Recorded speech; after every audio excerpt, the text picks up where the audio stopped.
What's good, fans? This is El Tirador, Alex Rivera, also known as the Latin Shooter, and you're watching BJ and DG Talk Wrestling. Check it out. Vaya! Welcome back, everybody. DJ here, DG there. What's up? Wrong way. What's going on? It's Summerslam, night one. And in my opinion, the best card of the two cards. Yeah. This card. I don't. It seems like it might be purposely loaded this way so that I don't know. What I'm saying is, I think there might be a surprise or something for tomorrow. I think something unexpected will happen. I mean, very much possible. There are rumors that Randy Orton and KO could be returning.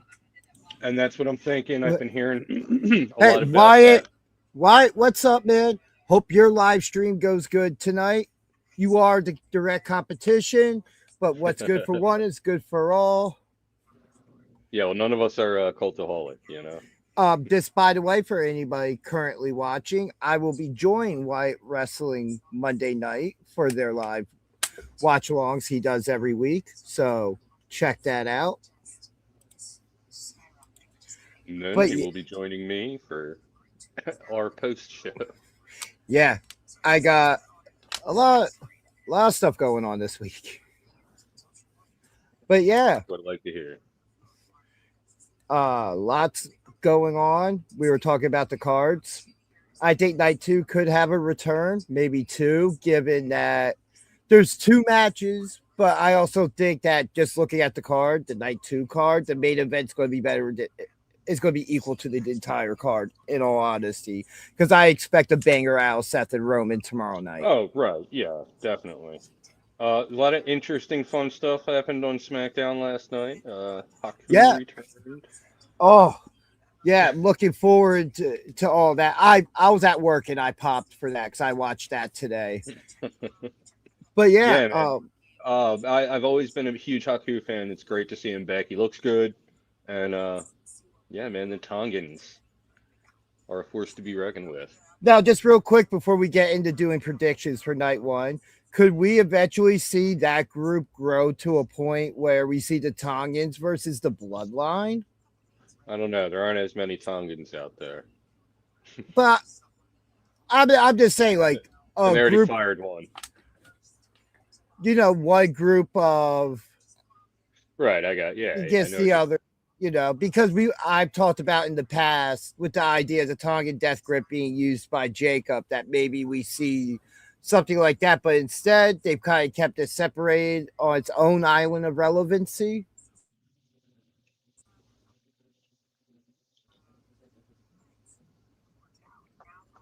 But yeah, let's get into it.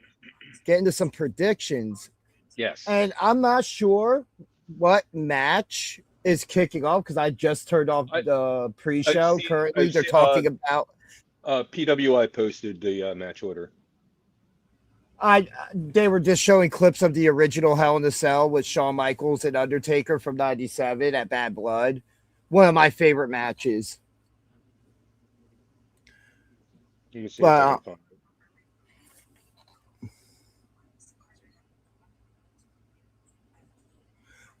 But yeah, I mean, in no specific order. I know what the main event is, so I figured a good starting point to get it out of the way would be the Fatal Influence versus the Bellas and Paige.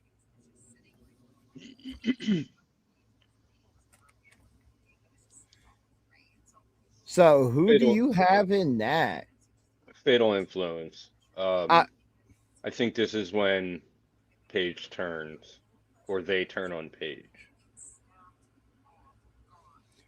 You know what? That's a very solid choice there. Uh-oh.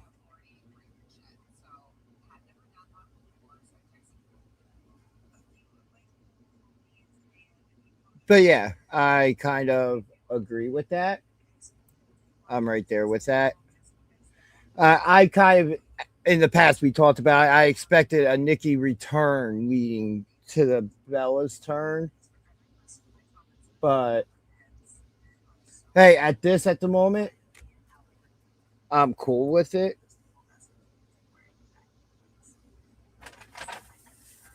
Yeah.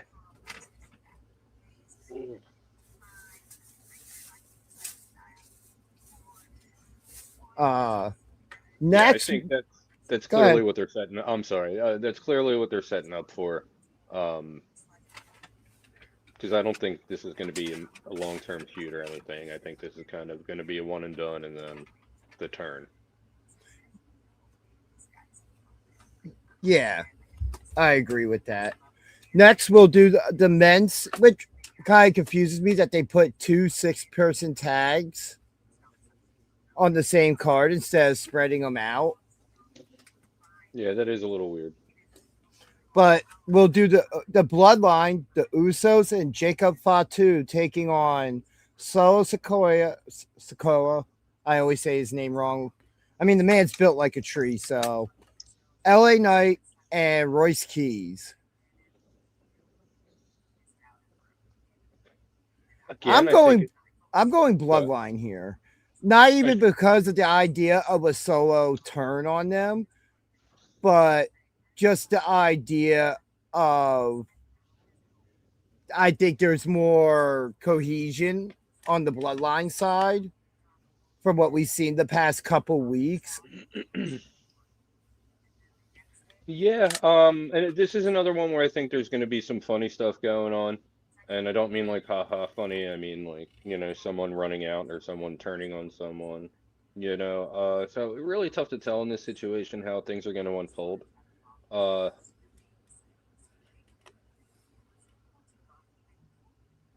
think I'm gonna have to go. Yeah, Bloodline on this one. It just makes sense. But I would expect Royce Keys to look like a monster in this match. I Oh, think absolutely, yeah. I would love to see a Jacob Royce Keys feud come out of this as well.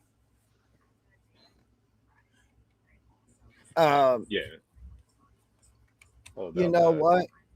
Next, for the WWE Women's World Championship, champion Liv Morgan defending against Io Sky, Queen of the Ring. Yeah, I have a feeling our pick is going to be the same on this one also. I think there's no way Liv holds onto the belt. She hasn't defended it yet, and she's just a champion for show. Um, the bloodline, the bloodline, the Judgment Day may try to, they may have something to do with the outcome, obviously. And do do we think this is going to be the end of the Judgment Day? You know what I mean? Like it's one of those situations. Um, excuse me. Yeah, I think EO definitely wins this one. Funny stuff happens. We see some tension in the Judgment Day. They tease a breakup. You know. I mean, I feel like it's already been being teased for a while. It's just getting there, and other things have to happen first. Like for But me, like maybe if like Roxanne screws up the run in, and well, for more, I think it might not even be a screwed up run, and I think we could see a couple different things. This could be an area where maybe we see a female talent return, like maybe because there's the idea that they tease the Oscar Mark Henry. retirement. Like Okay. they teased the Oscar retirement, but we all know after reports came out that it's more her taking time off to go deal with personal matters and Yeah. stuff like that back home. So maybe we see a one-off appearance at the moment of her coming out and maybe evening up. It's a bigger show, Yeah. so So that's why it's more of a possibility. yeah. This If wouldn't this, happen on like Backlash. yeah, no, I wouldn't think that. Not on that type of show, but it's SummerSlam. You create moments. Right. So just like WrestleMania, if it's two shows that get built, one of the few shows, not two shows, because Royal Rumble has its own set of moments. But I definitely think Io Sky wins the title. The Liv Morgan Championship run has been very weak. There's been zero title defenses up to now. and she won the title at WrestleMania. Makes no sense. Like, the booking of her other title run was absolutely great. And Yeah. this has just been, she's been a background player holding the belt. That's not what we need from our Exactly. champions. Exactly. Raquel has looked better. Roxanne has looked better during this reign, which, Raquel's won herself some gold. yeah, which I think jealousy, if Liv loses the title, her jealousy of Raquel having that belt could be what pushes Raquel out. Because I think Raquel will be the first to go. Because Liv will think she can manipulate Roxanne. No, I think Liv can manipulate Roxanne to stay a little bit longer. To where Raquel will play that, look, you know she's using you. Right. Yeah. You see how she's treated you every time you were disappointed about something. She came in bragging, and I had to say something to her. But yeah, either way, I mean, we kind of see this one same too. Yeah, I think in the long run, Roxanne leaves as well and maybe joins Raquel. And I wouldn't be against that. No. I'm here. I just have to grab my my iced coffee out of the So, up next to talk about former SmackDown General Manager Nick Aldis taking on. Yeah, the current former, because there's not another person who's a former one at this point. You know, they made it official that Adam Pearce is in charge of SmackDown again for the meantime. Right. But Nick Aldis taking on the ring general Gunther. How do you feel about this one? Is there any way Aldis wins this one? And I mean, I'm just saying that because he's been out of it so long, you know what I mean? And also, I don't think there's going to be a lot of funny business involved with this one. This is probably going to be, if we do get like a clean, straight up match, it'll probably be this. Well, I was talking to about this match with somebody earlier, and and what I said was, we saw last year when we did our watch along for that Summerslam, what Gunther was able to get out of Pat McAfee, because none of us had high expectations for that match. And nothing against Pat McAfee, we're just looking at the caliber of professional wrestler, you know, and how he was positioned. Out of someone who's not, you know, but who is athletic and who we had seen in the past in a couple other matches he had been in NXT and other moments, that he can go. Yeah. It's just he has to be paired with the right person. And Gunther got a hell of a match out of him. They told a great story in that match. Oh, absolutely, yeah. Now, if I'm just going off what I know about Nick Aldis, can he beat Gunther? Yes. Will he? That's the question. Former multi-time world, across the world. No, I'm saying, in 2 different promotions, though, he was world champion as far as I know. And, like, you know, 2 promotions that are, like, out there and on, you know, TV and stuff. Well, yeah, relevant here in America, but he's been champion, former TNA champion, former NWA champion. They were the 2 I was referring to. Yeah. He's gone up against the likes of Cody Rhodes. You know, they had great matches, and some of the great matches he had in TNA in a time where TNA wasn't exactly on top of their game. Right. I would love to pick Nick Aldis to win this. Yeah, this is a really tough one. Because I'd like to see Gunther get a bit of retribution on him. He's been on a great run lately.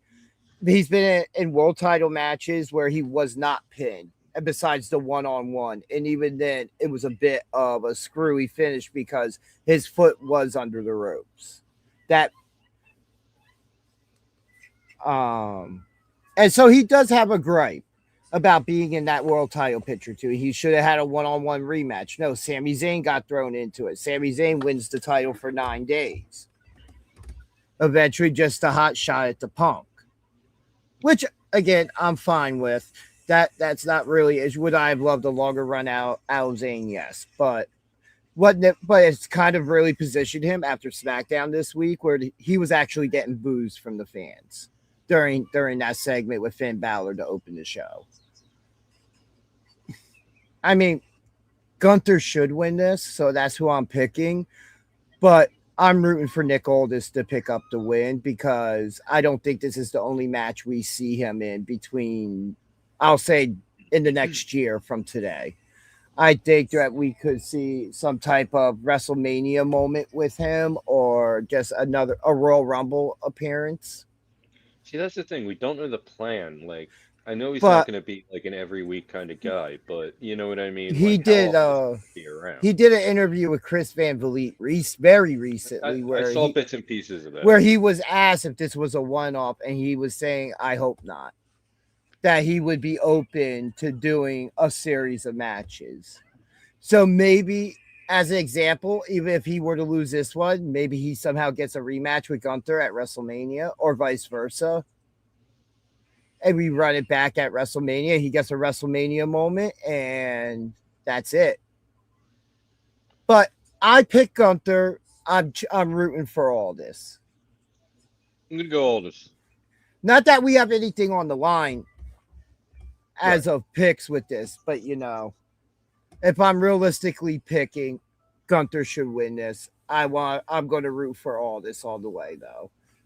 And usually when I say something like this, my pick goes the opposite way. So, a little bit of universe there, Kid Legend. I have a...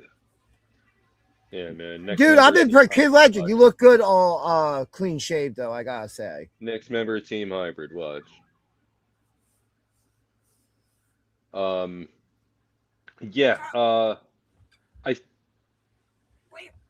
I think this one is going to be more than just a one-off. And in which case, you got to give Aldis the win. I mean, the other thing is, I would want, if this is a one-off, I don't want it to be Nick Aldis' match because I don't want Gunther having the credit to retire Nick Aldis. And but also, I don't think they built that up enough. Yeah, exactly. But also just looking at of their history of where they came from in the UK scene, the European scene, this is kind of a dream match. Because in all honesty, the other thing in my head is this could be a no contest so that this story continues. Oh, stop it.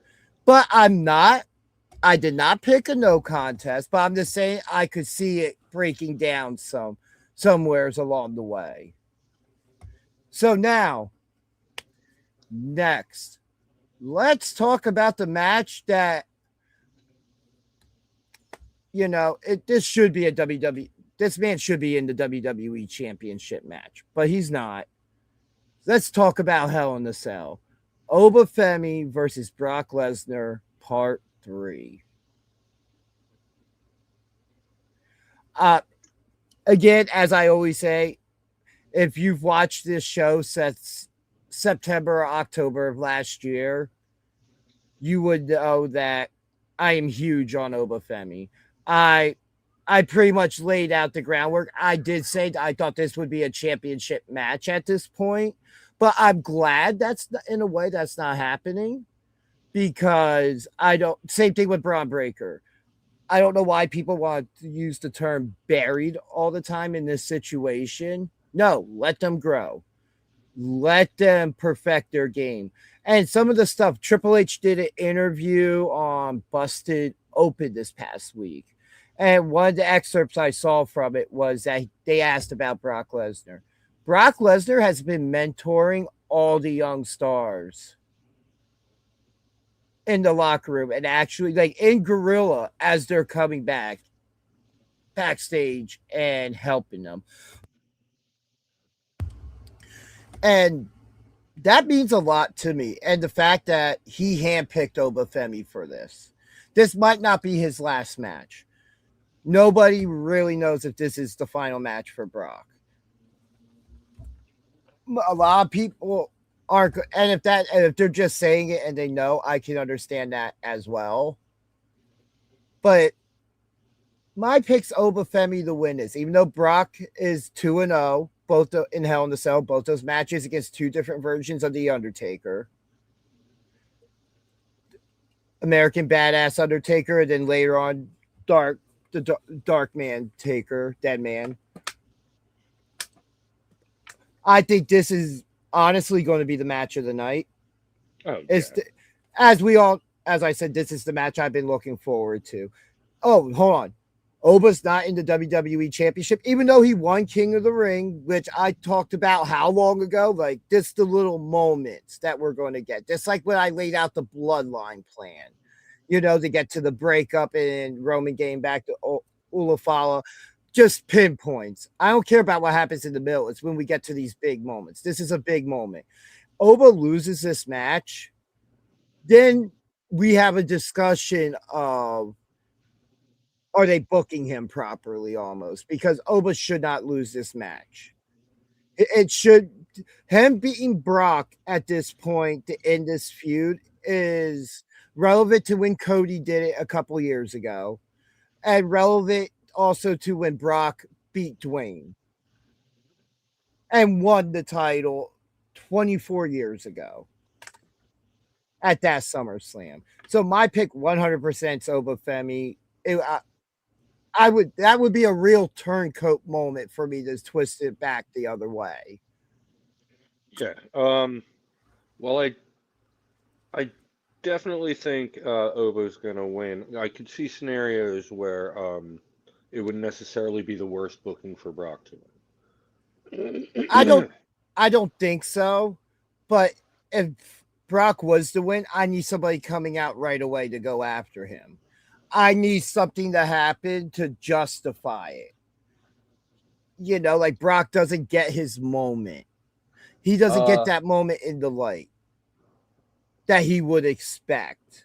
Because whoever outside of Oba Femi, who's the last person that really, really chased Brock Lesnar? Triple H?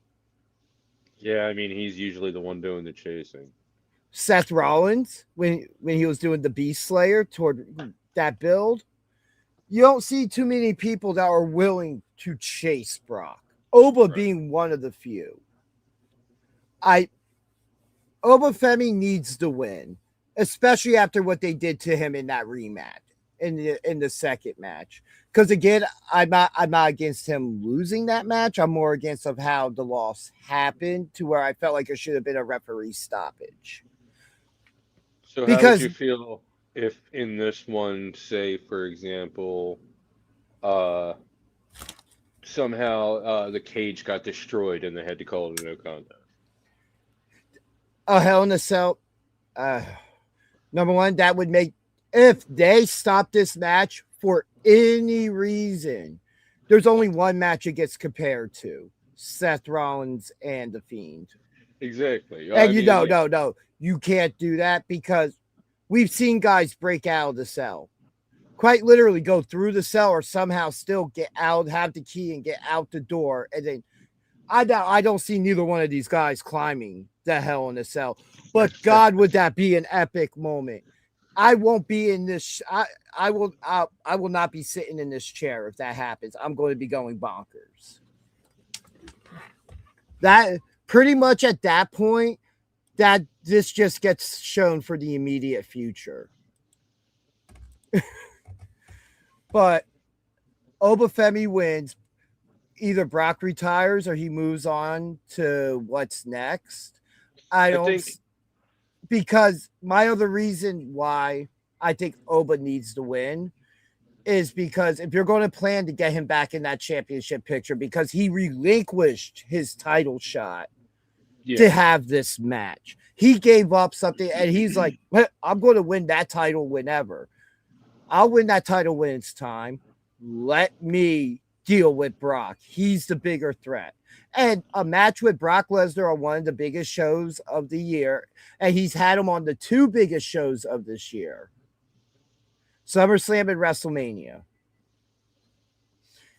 That's just as good as a championship match in my book. It's like a match with Undertaker at WrestleMania.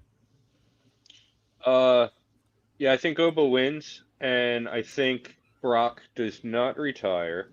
Yeah, good seeing you, Joe. What And was yeah, nice was Jay George and Hybrid bringing home that SPO World Championship. But we're not here to talk hybrid wrestling tonight. so yeah, Oba wins, but I think the next time we see Brock, it's like maybe a week or two before Survivor Series, and I don't think we see him till the Rumble. maybe later. I'm just thinking I don't yeah, maybe they won't like bring him right back, but I think, a couple weeks before that he appears and he goes after whoever wins Rollins Reigns. I don't see him in the championship picture anytime soon. I don't think that. I think it's time for him not to be in that because I feel like him and Roman's done. But real quick now, because we only have a handful of moments left. So we both have Oba in this, right? Yeah. All right. Let's talk about tonight's main event real quick. We got about 4 minutes before the show starts. Undisputed WWE champion CM Punk defending against the American Nightmare, Cody Rhodes. Punk retains. I love that. But even better, I hope if that's the case, I hope Drew comes back and screws all this because they have history too. I mean, we could see Drew, we could see a lot No, of no, return. that specific match it should be the Drew return. I know, I'm just saying in general though, like there are a lot of potential returns for the next 2 days, but I think maybe they do Drew, but I think the return heavy day is They probably gonna be. announced Hell in a Cell as main event. I thought I originally saw Cody. They could have changed it since they announced it, but I thought I saw Cody Punk main event, which means Cody Punk might open the show. That's the what I saw. It was right before it. So yeah, The women's, what I saw the women's matches opening the show. Okay. I'm going with CM Punk to retain. I think it's time that we keep fresh blood in the WWE title picture, fresh matchup. Cody's gone through everybody, and I think it's time to start leaning into the Cody Rhodes heel turn, just like I think Oba needs to win, because I think Oba needs to be geared up to win Money in the Bank or the Royal Rumble. Right. Last night, Cody was in a black suit. I don't know if that means anything. And we've seen how him and Punk recently, even with the house show in Illinois, was kind of a bit of like two high school guys trying to one up each other. Then you got that cheap elbow, even though Cody knew it was Punk behind him. Yeah, Joe Hale in the chat. I could see Owens. Owens returns during the Finn Sammy match. Yeah. Or I mean, yeah. I think that's the best spot for him. Or the other match, I could see him return tonight during the 6-man tag with the Bloodline. Because he would be another person to get behind stopping the Bloodline before they're full strength again. Yeah, but I don't see like I see a better story coming out of him interfering in Sammy. So the show is getting ready to start here. Let's go. Punk or Rhodes? I already said Punk. Oh, all right. All right. Well, everybody, you got our picks. SummerSlam is kicking off live from Minneapolis, Minnesota. Wow, we just picked Brock Lesnar to lose in his hometown. Yeah, I mean, like you said, he's not a guy who belongs in the championship picture anymore. I feel like he's best putting younger talent over at this point. Aldis and Gunther both entering, and now we got both female teams, Fatal Influence and Paige and the Bellas. Yep. I am really looking forward to this show tonight. Whoa. Yeah, I really missed a lot. I really missed a lot at work today. When did that happen? Supposed to happen during during the pre-show. All right, we're getting the opening video package. I'm going to go grab a drink real quick. All right. Guess I'll take this opportunity. We already did predictions. I guess we've said everything we can say leading up to it, so there's really not much to discuss here.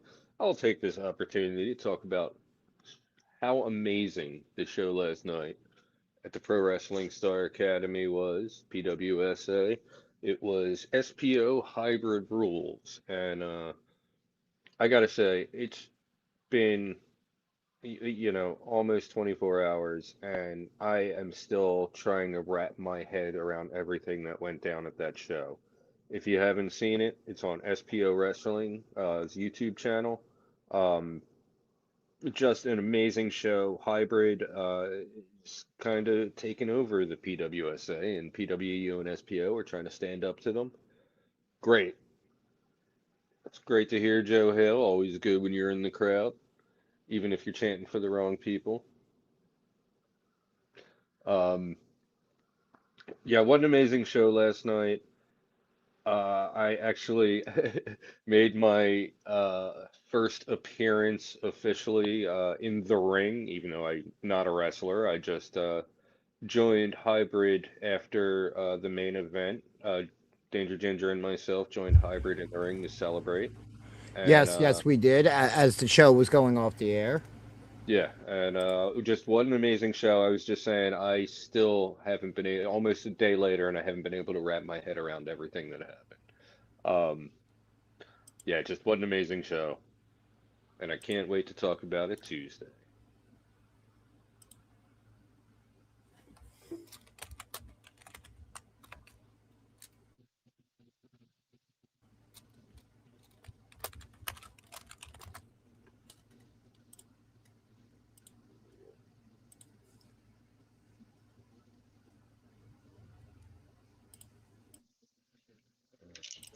Is this thing gonna reach? Is who what? Nothing. And BJ wasn't there, but this was a team photo taken after the show ended. Yeah, I saw you guys going in, and I was just like, I'm not allowed in there. Like when you guys were going into the locker room. So I did not join the photo. Honestly, I turned around and just thought you guys left already for your post-show traditional beer. No, we didn't go last night. The women's championship opening up the show. Challenger, yep, Challenger and Queen of the Ring, Io Sky, making her entrance. Yes, we will be doing this tomorrow as well, both nights, 5:30 start time. And Tuesday, well, not this, but yeah, we'll be on 4 days in a row this week.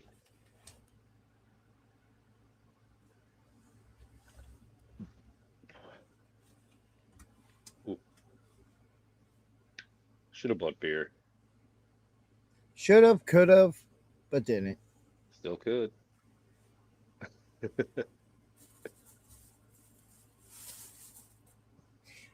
I just bought me a bunch of caffeinated drinks to keep me awake.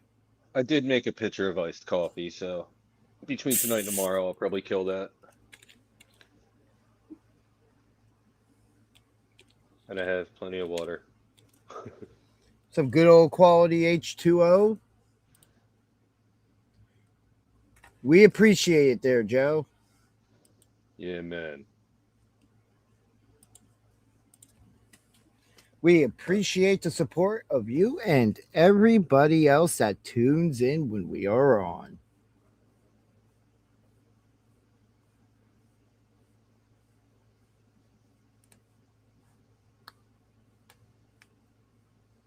All right. Io coming out, just ball of energy. She's as ready. always.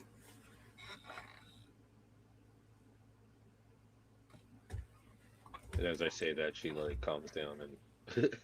Well, now it's time to focus. Yeah, well, true. But yes, everybody, thank you for tuning in tonight to join us for night one of SummerSlam. Yeah, man. Oh, here we go. The dirty Jersey girl herself. with the worst theme song ever. And I'm I've so heard glad. some pretty bad ones. I'm so glad I watched this muted.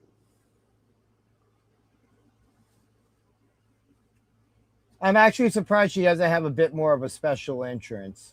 What is that gear a reference to? Her old, because she used to have Okay. Bite Me on her original gear. Okay. Yeah. Yeah. Yeah. Interesting graphic. What, Wingstop? No, no. I'm saying on her gear. Just Oh, to yeah. like. For a moment, I thought it was like a Bray Wyatt reference or something. I'm like, what? Why is that a thing? You're not Alexa Bliss. Speaking of returns, for the women's match tomorrow, for the interim title, could we see an Alexa Bliss return in some way, shape, or form? Possibly. See, I'm kind of conflicted now on that, and we'll talk more about that tomorrow. During our 30 minutes before our pre-show for the main show. Due to one of my favorite wrestlers being the final entrant into the ladder match, with just Julia getting completely destroyed, which I have my own issues with that, but was like what 2-minute match. All right, here we go. Ref sounds for the bell, and they lock up. Io pushes Liv back into the corner. Backs up. Liv kicks her in the gut, slams her to the mat by the hair. Stomps from Liv, and just pounding on the back of Io. Yeah, Liv Morgan, the champion, with a very aggressive start here. She stays on her, tossing her into the corner, face first into the turnbuckle. Yeah, She's hype. yeah, Liv should be staying on her opponent though, considering that Io did beat her to become Queen of the Ring. That's right. Oh, a big kitchen sink. More just a knee to the gut, but yes. Yeah, yeah, yeah, you're right. And Io Kitchen stopped sink the has like way. to flip over. I was waiting for it. Oh, Io stands on the chest, big knees in the corner to a seated Liv Morgan. Yeah, knocking the air out of the champ. I have a feeling this one is going to keep being this back and forth. Io with a double underhook, but Liv counters. Io, Io running so fast I can't even call it. She's bouncing left and right. She slides to avoid a kick. And then She's nice on fire. drop kick there. And Liv Morgan rolls out of the ring trying to create some space. Io now on the apron. Liv on the outside. Io Green attempts a shirt guy springboard. pops up. First appearance of green shirt tonight. Io attempts a springboard, but Liv pulls her to the mat. Io takes control and celebrates with green shirt guy. Io Liv, standing on the barricade. And Liv takes Io, feet for another. oh, Oh, what a brutal toss into the barricade. oh. I want to say what was more brutal was her face going right into that barricade when she got pulled off. That was pretty rough too, but yeah, Io just taking a beating on the outside. We're back in the ring now. Liv approaches, front drop kick. Io down in the corner. Liv stomps. Io makes her way to her feet. Liv stomps her back down to a seated position and argues with the ref. What's her name? Jessica. Yeah, Jessica Carr. Jessica Carr. Yeah, doing her job. Yeah. Becky Lynch would argue about how well she does her job. You know, the heels just really don't like her. Liv stomps away and sits back and smiles at her work. Yeah, you would think that as champion, she'd be a bit more aggressive at this point, considering that again, as I said, Io did beat her for that King of the Ring, and what a brutal kick there. Yeah, a little too nonchalant in this match. It might cost her. Liv sets Io up for a suplex, holds on for one, and here comes two. And will we have three amigos? Yes, she hits the three amigos. And here The comes three that taunt. senoritas. The three amigos. She hits the taunt. R.I.P. Eddie. And hits a insert Enziguri. to the back of Io's head for a 2 count.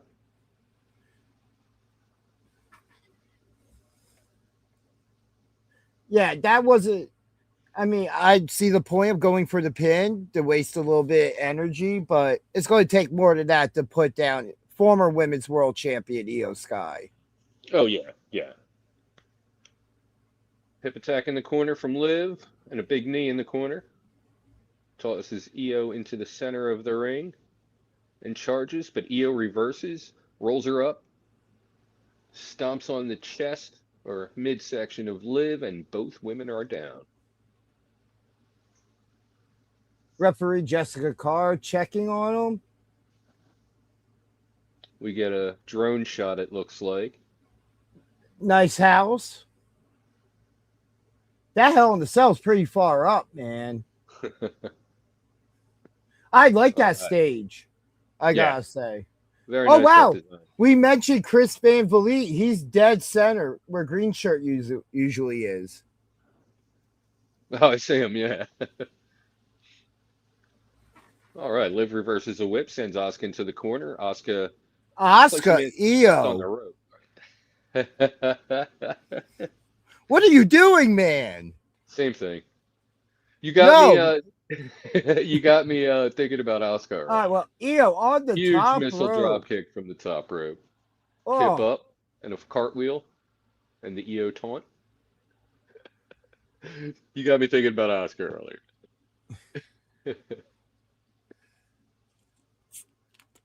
Io raising the roof a little bit. Yeah, trying to get the crowd behind her. Here we go. She's set up in the corner for a charge. Oh, hits those knees to a seated Liv Morgan. The bullet train. This is usually the setup to her heading to get that win.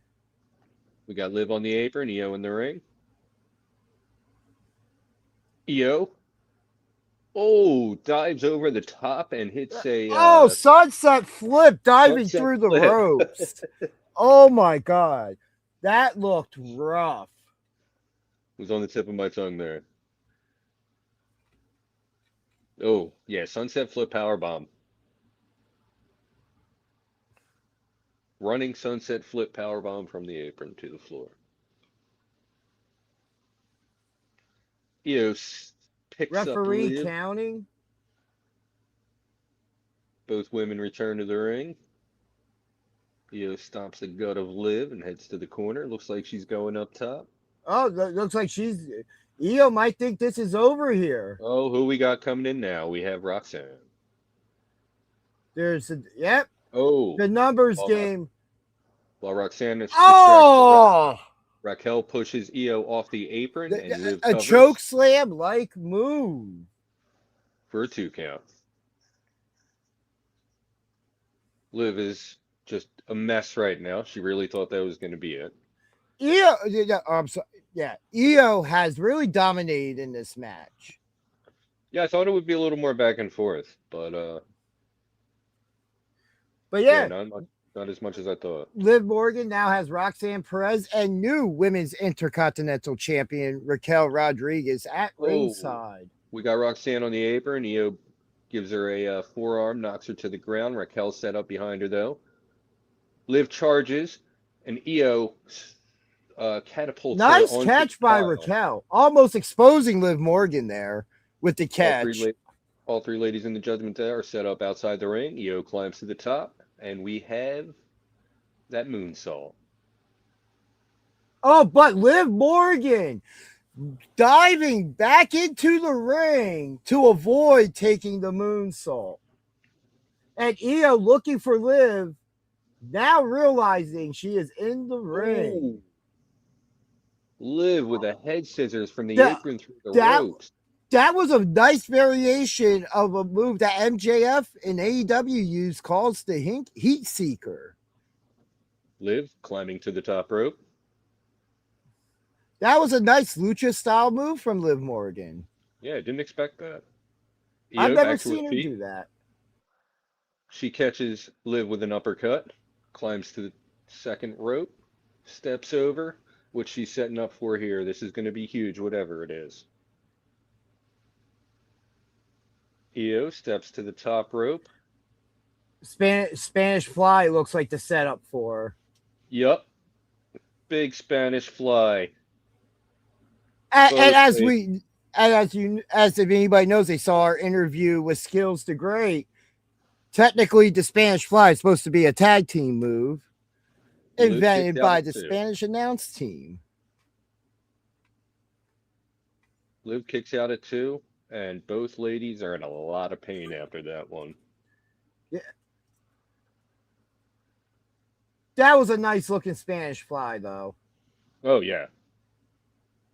It takes the right people to do that. Oh, definitely. How much do these ladies have left in the tank? Yeah, they've both taken beatings. They trade blows in the center of the ring. A right from Io, a right from Liv. A right from Io, a right from Liv. Liv screams in Io's face, and a hockey fight breaks out. Hockey fight. Love it. Liv pounds on Io's back, takes her down, tries to charge, but Io catches her in a double underhook. Oh, hits her with the... A variation of the Michinoku driver, kind of. And yeah. she's... Oh, the backbreaker. Yeah. Oh. Io's got Liv where she wants her now. Nice little 2-move combination there. Couple double underhook maneuvers. Liv sets up. Liv seated in the corner. Io charges for the knees again, but Liv gets out of the way. Liv to her feet. She goes for the what is it called? Oh my god! Oblivion. Every move. Oblivion. Io but it's countered into a reverse DDT position. Oh, what was that? Oh, a reverse neck breaker? A reverse twisting neck breaker. An inverted. Yeah, a variation of Bray Wyatt, of Sister Abigail. Oh, and Io hits Oblivion on Liv. She stole her finish. She stole her finish. Liv kicks out at 2. Did not see that coming. How often do we ever see a match end on a stolen finish? Sure, It's in WWE 2K. No, exactly. Yeah. I still can't figure out how to do that in 2K. You need the right. You need the special thing. Yeah. Yeah. What is that called? All right. Looks like Io's going to set up for that moonsault again. Can Io hit it? Liv rolls out of the way. Io lands on her feet. But Liv hits the second rope lung blower for a 1. Code breaker. Code breaker. That was. But if you looked, it looked like Io tweaked her knee when she landed on her feet from the countered moonsault. So keep an eye on that. I'm sure we'll get a replay in a second now as both ladies are down on the mat.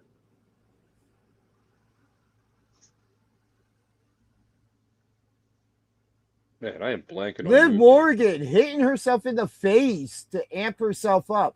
Io in the ropes. Liv goes for Oblivion again and misses. Goes through the ropes to the apron. Io through the ropes, them on the apron, and a big German suplex to Liv Morgan from Io Sky. Oh, we get the knees against the post from Io. I know you have it muted, but I have it in my ear, and you could hear that impact. Yeah, that's the same leg she was grabbing when she came off the turnbuckle from the moonsault. Despite that, she's climbing to the top. The heart of a champion. She's Here we setting up for go. that moonsault. Oh, Liv counters.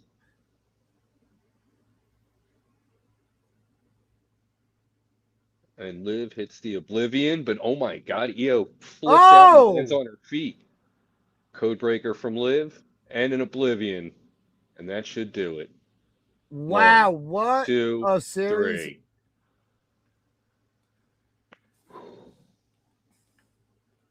Liv Disappointing. successfully defends her women's championship For this the week. first time since the winning first it at time. WrestleMania. Months and months and months ago.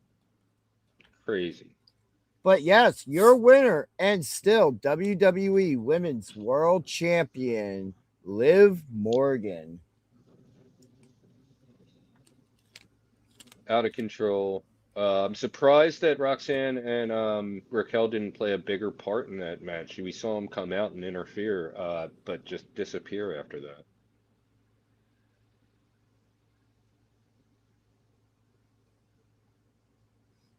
What's next for Liv Morgan now? That's the real question.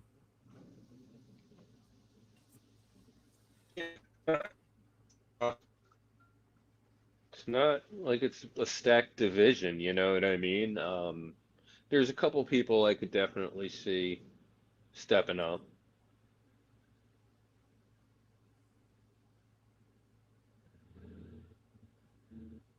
We watch the highlight package here.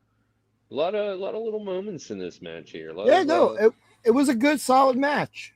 Yeah. Good opener.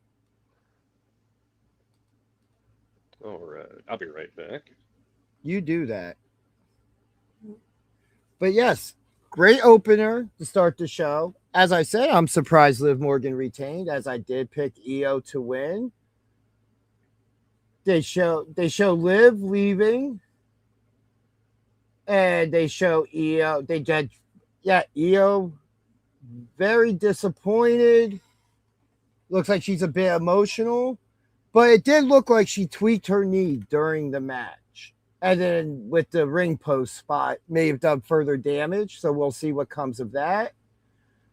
We are now having a backstage segment with the Bloodline, getting ready for their 6-man tag, which is coming up next. And we go to commercial. And we are seeing a trailer for Street Fighter with Cody Rhodes in it.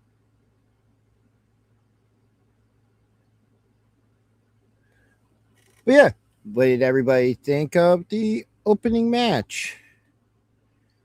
1 down, 5 to go.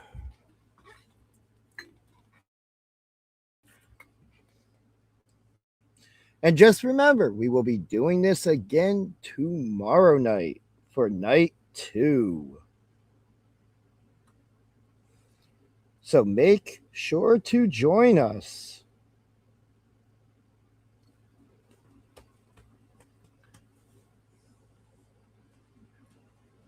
But as I said, very surprised. I hope that injury's just storyline for Io and not real. That would be a real disappointment. Io's been very much on a good streak as of late. She's one of the top stars in the division, be it on either show. But I'm very interested to see what's next for Liv, considering that Raw is very babyface light. Is very light with baby faces for the women. So it'll be interesting to see who steps up next. Kind of hope if maybe Bayley. But there's not too many people I can think of right now that's really directly in line for a title shot.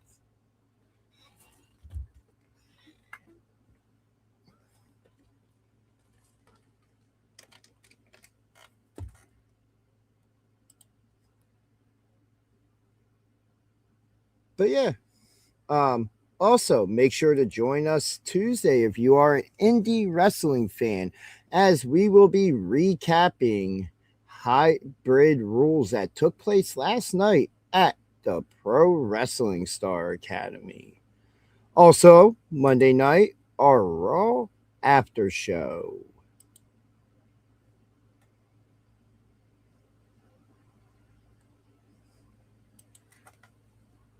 But yeah, um, next, Bloodline versus Royce Keys, LA Knight, and Solo.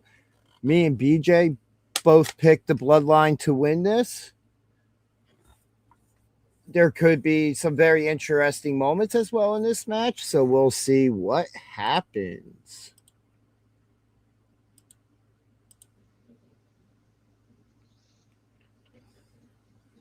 Yeah, potential for pretty much anything in this one. So many variables, so many people who could play a part who weren't involved in the match. Yeah, man, for sure.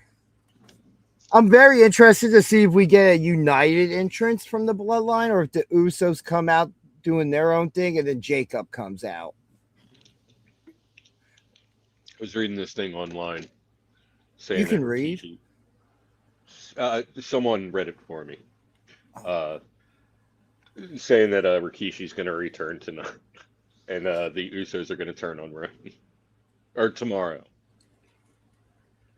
Yeah, talk about pulling a trigger too soon. Well, it's funny though because like I read that like maybe like Thursday, and then Haku returns. I don't know. It was weird. I was cracking up reading. I was like, you people are out of your mind. The internet the internet wrestling community, they have some really, I mean, you have some really far-fetched ideas, but like, you know what I mean? But That's like they're I admit when I have a far fetched idea, but I also keep them as grounded as possible in what's been going on. but these like I mean what I imagine are like 12-year-olds like with their ridiculous like here's what's gonna happen. It's obvious. Like and they're so convinced. Cracks me up. Oh, it cracks me up too. 100%. All right, and we are back. Wow, that was a really quick graphic for toys because they popped up the wrong one. Somebody hit the wrong button.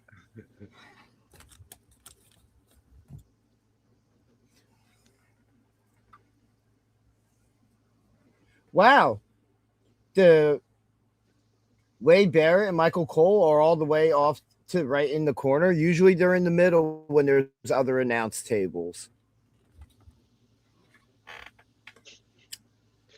Mark Henry just soaking it all in. Looking good. Yeah. Sean Waltman in the house. X-Pac 123 Kid And now I'm 6 going back to the JCW thing where, and oh, must have Spivey. thought you were X-Pac. Dan Spivey, yes, sir. Jimmy Hart. Mouth of the South. And who's that behind? Oh, that's Waltman behind him. Okay.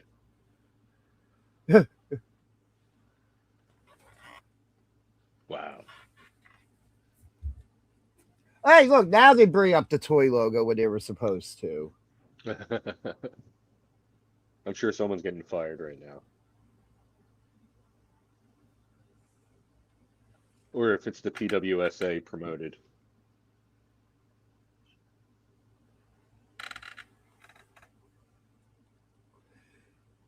Oh, the Hart Foundation one's kind of cool.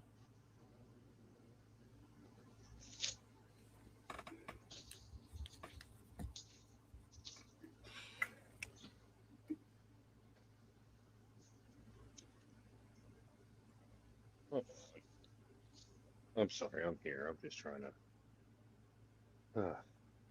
I'll, I'll be back. I'm here. Are you, though? I don't Are know. you, though? Maybe. Oh, we're getting some type of weird message thing. Oh, okay.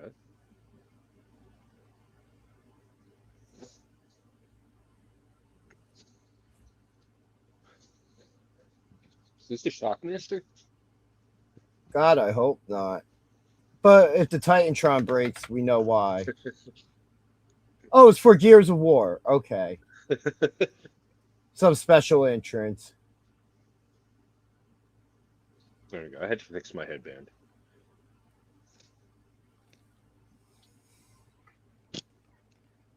That's actually kind of cool. I'm a huge fan of Gears of War.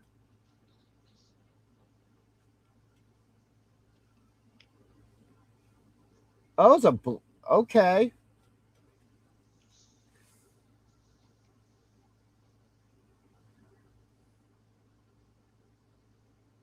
Oh, so that like rolled into the entrance of the bloodline. Yes. Who, to answer your question, looks like the Usos are coming out together. Yep. As this match is brought to you by Gears of War E-Day. Available soon on Xbox. I'm guessing I'm not familiar with Gears of War, but I'm guessing they have Gears of War inspired gear or something, like maybe. Or no, they're No. just wearing just regular stuff. Yeah. Just the entranceway was set up to promote it. Right, right. I didn't know if they were gonna do like a whole, you know, whole gimmick.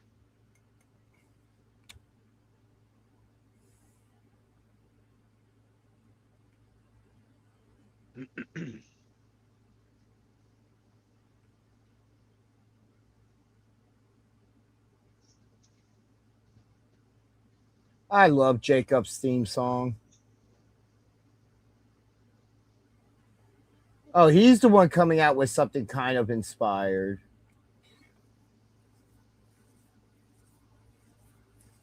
That mask is fire.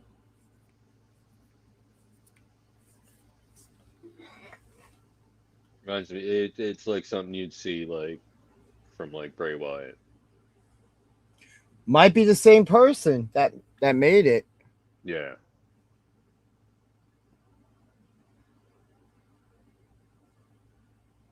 The Samoan werewolf.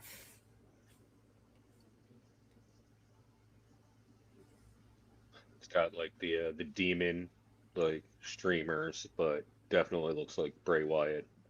That could Yeah. also actually maybe be his hair.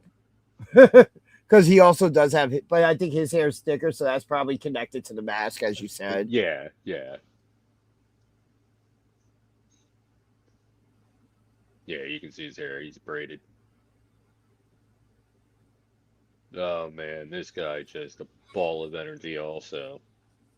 Just I'm all for. the intensity on his face as he hasn't even stepped into the ring yet. He just stepped onto the apron and just freaks out and stares down the hard cam. Uh, this guy is a monster. He is going to be a star in this company. It's just a matter of them booking him right and not getting him buried and him waiting it out till there's an opening. Yeah. Yeah, yeah, yeah. Once to this guy. And there's the plug for Gears of War. I was ahead of you there, Michael Cole.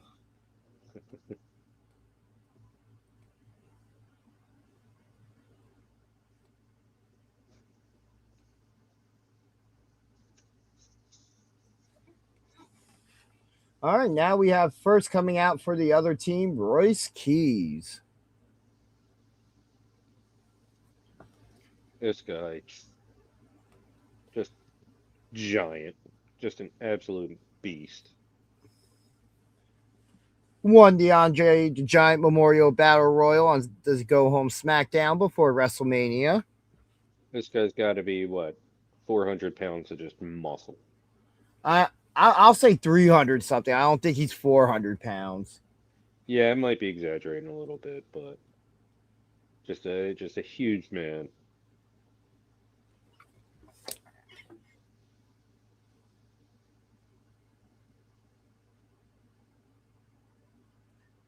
Next coming out is Solo, who has another banger of a theme song.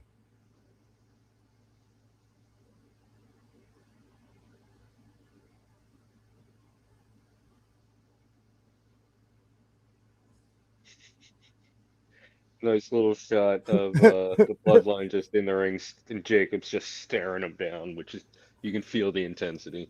Yeah.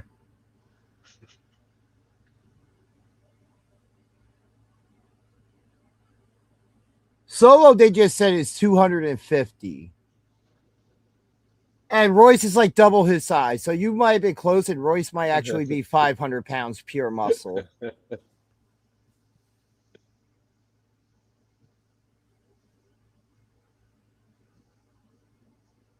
Yeah, this time last year was Jacob and Solo in that cage match for the U.S. title.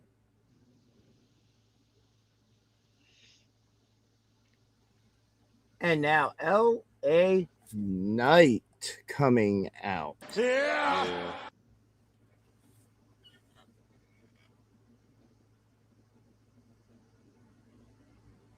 And he got a good pop. Loudest pop for the babyface team.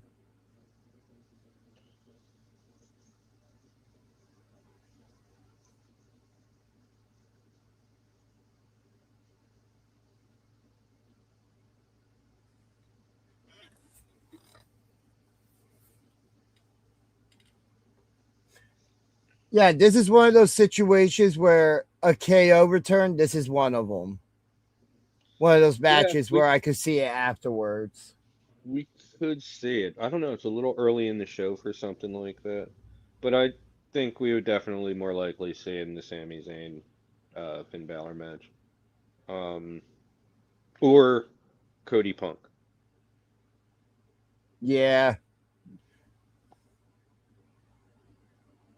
Especially if that's become a street fight, that would make a lot more sense because KO's feud before he got injured was with Cody.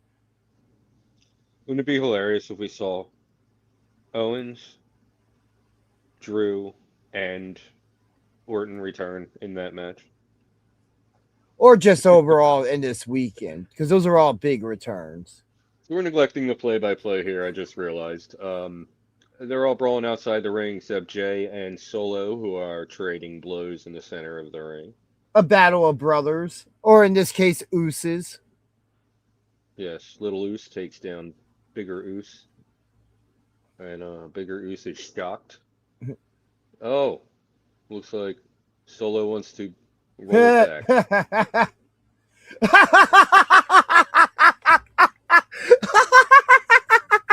And they actually hit the music. That's even better. Oh, big shoulder block. Down. Oh. Tag to Jacob. Jacob stares down Solo from the apron. That was beautiful. Would not want to get in between those two men right now.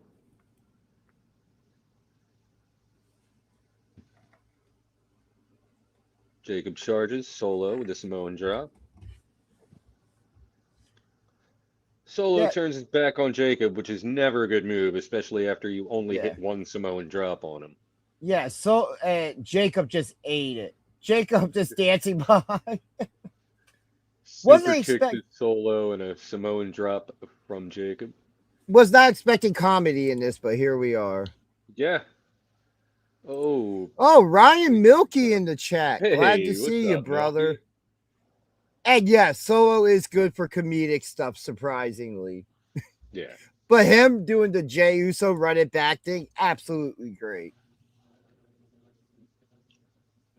Fatu mounts and pounds Solo. Solo gets up and gets choked on the second. I don't even know if that's PG. Jay delivers a kick to Solo while the ref's back is turned. They have Solo set up in the corner, and it looks like they're going to isolate him here for a while. Tag to Jimmy, who stomps Solo in the corner. We are doing good, sir. Doing good. Doing well, man. Yeah, good to hear from you. Jimmy tags Jay, who proceeds to... Oh, Jimmy picks up Solo, and he's pinning him in place. Jay runs in for a splash. The camera almost missed it. Yeah. I mean, let's just remember, when it comes to the Usos, we're talking about one of the most decorated tag teams in WWE history. Oh yeah. How many titles do Longest they have? reigning.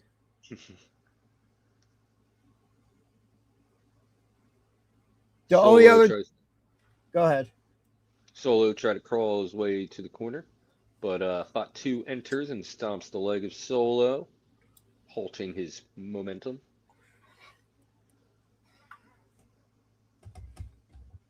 Fatu taunts Solo and stomps. Well, why are we doing this whole trash talking thing? Samoan to Samoan headbutt and a hip attack in the corner from Fatu to Solo. Solo's down. Keys and Knight getting a little antsy on the apron. Jacob covers for a 2 count. What just happened?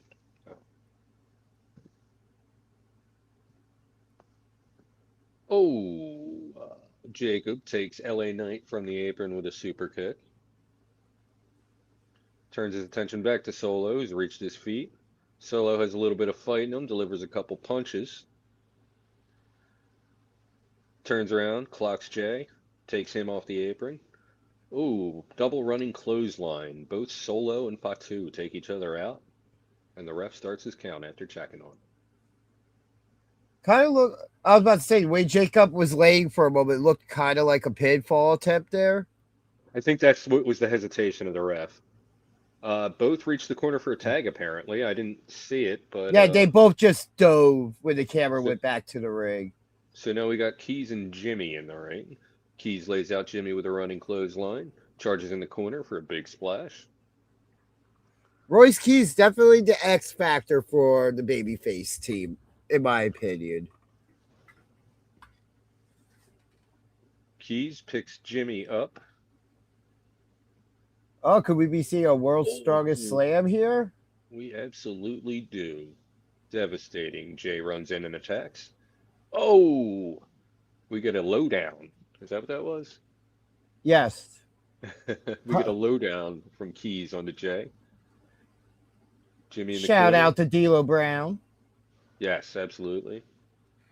Fatu to the apron, taken down by Keys. That distracts Keys long enough for Jimmy to recover and hit him with a super kick. Oh, He's set up on the ropes for another super kick. Looks like Jimmy may have tweaked his leg. Another super kick. That's 3, and Jimmy collapses. yeah. It looks like he might have pulled a muscle or something there. From a seated position, he throws Keys to the ground and climbs to the top rope, despite the potentially injured leg. Keys catches him though. Climbs to the second rope. Don't know what's going to happen here, but it's going to be big. Oh, Keys standing on the second rope, picks Jimmy up in a crossbody position. Fall away, possibly. He can't seem to get him. Get his footing. Yeah. Oh. Oh, no, to a power slam. Wow. What a devastating maneuver from Keys. An avalanche power slam? An Okay. avalanche reverse power slam. No, it really wasn't reverse. He landed on his back. No, I know. I mean, sorry, inverted then. He like rotated the opposite direction as a typical power slam. Eh. LA Knight looking for a tag. Jay looking for a tag. Who gets the tag first? Both men tagged in simultaneously. LA Knight and Jay Uso in the ring.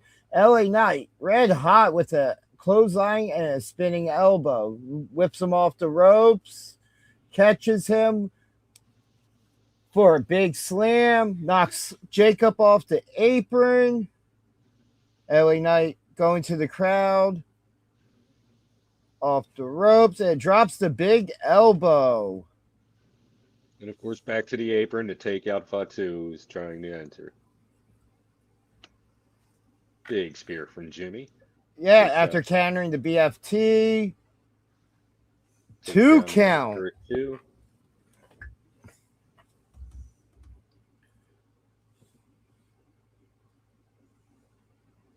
Got another drone shot. I love those drone shots, man. Not if there's like stuff going on in the ring that I'm trying to see, but there wasn't at the moment. Jimmy climbs to the top, or sorry, Jay climbs to the top. Knight LA Knight meets back him, up though.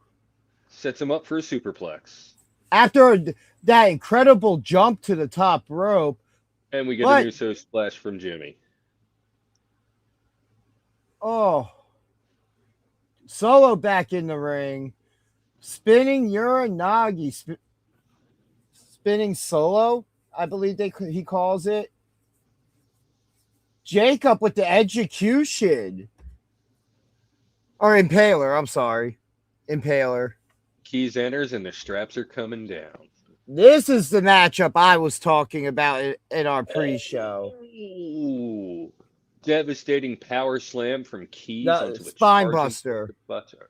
or sorry, Spine Buster.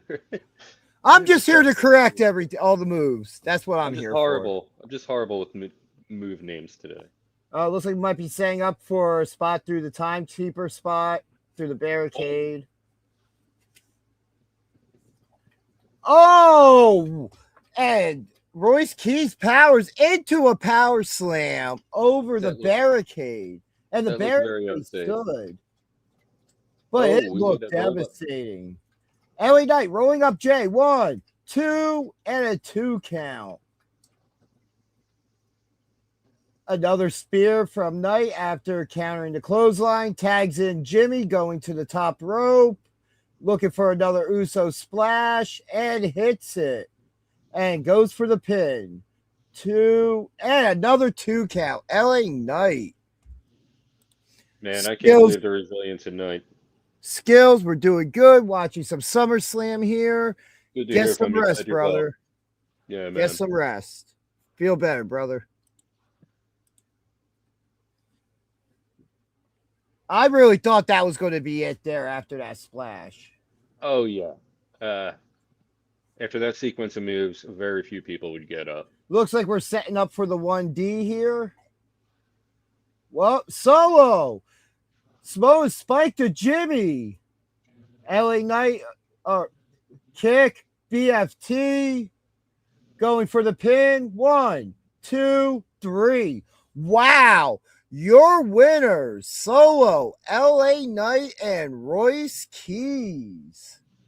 Well, that was anticlimactic. That was a good finish, though. I'll be honest, the Bloodline looked like the better team, but they took their eyes off the ball for a moment, and Solo was in the right spot at the right time to hit that Samoan spike on Jimmy. But now, okay.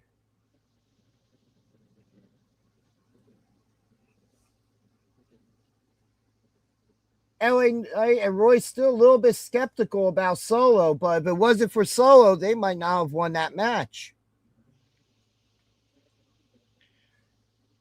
Oh, that power slam into the timekeeper spot over the barricade. What? Just wow. Yeah, that looked unsafe.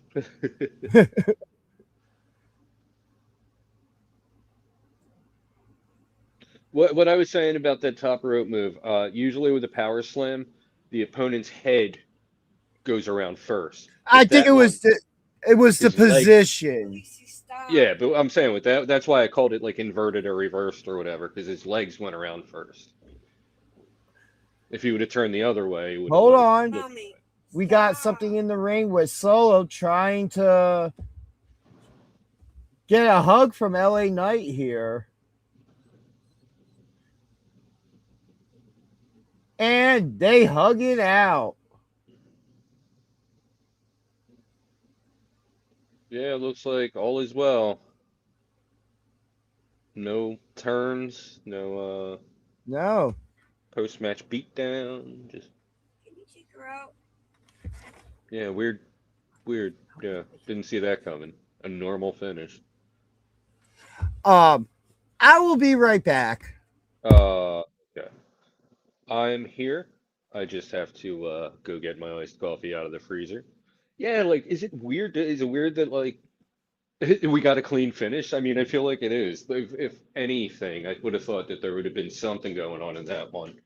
I mean, it wasn't the cleanest finish. There was a little bit of a distraction going on there, but it was legal. You know what I mean? Uh, I don't know. I definitely expected some shenanigans in that one, some tomfoolery. But yeah. Then again, WWE nowadays, I expect it in every match, especially on PLEs.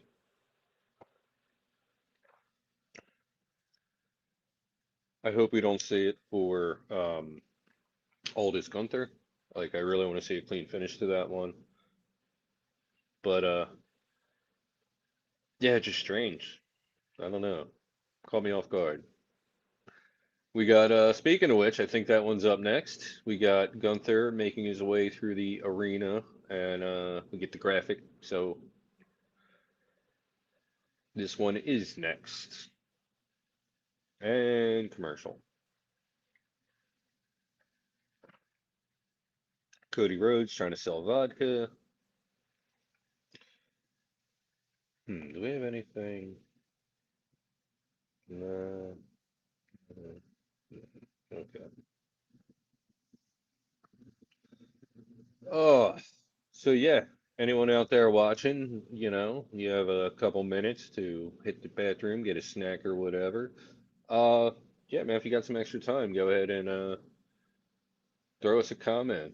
Tell us how you felt about those last couple of matches, uh, what you think is going to happen in this Gunther and Aldis match.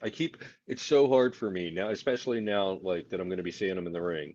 I wonder how many times I'm going to slip up and call him Magnus. Probably like two or three. Uh, Remember him obviously as Brutus Magnus from TNA, and then as just Magnus, part of the British invasion originally with Rob Terry and Doug Williams, is that his name? And then yeah, he was kind of like when he was champion, he was Dixie Carter's kind of like I don't know what you call it, but yeah, he didn't look the best as a champion. He was, as they said, a paper champion. But yeah, I've always been a fan of his. Love him in ring. His rivalry with Bram, who's out there now, Tom Latimer. I think that might be. I think he might use his real name. Um, their rivalry in TNA was some of the best stuff I've ever seen at that point. Like that was really fun. And yeah, he can brawl. Aldous can go. Not only is is he a powerhouse, but he can get hardcore if he has to.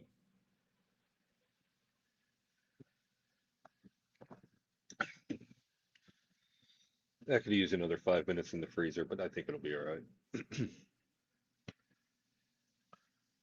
All right. We got a Wendy's ad.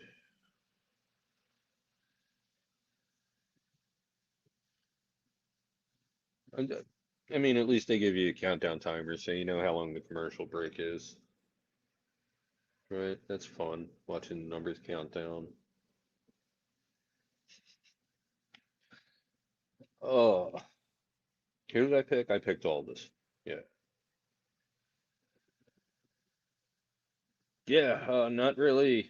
I mean, we were wrong about match outcomes, but not really any surprises yet. And like I said, I feel like tomorrow is going to be the more surprise heavy day, whether it's returns or debuts, whatever it is, call ups, uh, what, turns, whatever. I think that's going to be when everything happens. Doesn't mean we won't get any today, but I think today the matches, for the most part, we've seen two end pretty clean, and this one I don't really expect to be, but like I said earlier, I don't expect there to be any shenanigans here. It's been a pretty clean card so far, and and I feel like this might be the one day where it's more decisive outcomes and clean matches with like the occasional shenanigan. I feel like it'll be way more shenanigan heavy tomorrow.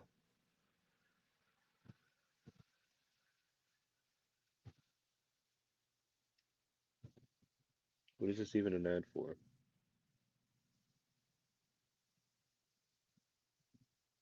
Oh, okay. So the ad counter counted down to 0, and we have another ad here. So the ad count, are you telling me the ad counter is useless?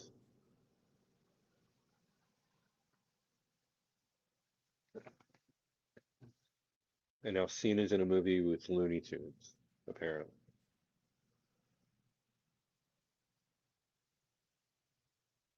Coyote versus Acme. Wow. We are back. We get a shot of the arena. Looks like another drone shot. Just that is expansive. That is a huge arena. I was in the Civic Center in Wildwood, Convention Center rather in Wildwood, last week for the ISPW show, and it is nowhere near that gigantic. That is a huge building. Like, I don't go to a lot of big shows. Most Some of the shows I go to, the arena is barely bigger than the ring. But that is just a huge expanse right there. They got a blimp flying around. They got the general there. I don't know who these guys are, but they're hype. Oh, I still don't know who. I was fan of the year, Junior Hallgreen. Whatever.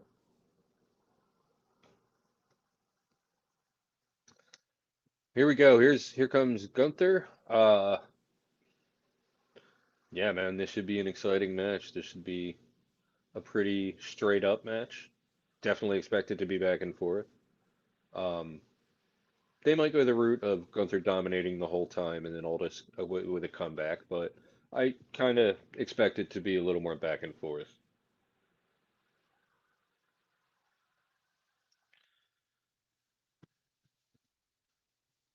And I really hope Ginger comes back soon because I have to use the restroom. Even though he's probably just sitting there listening, just not on mic or on camera.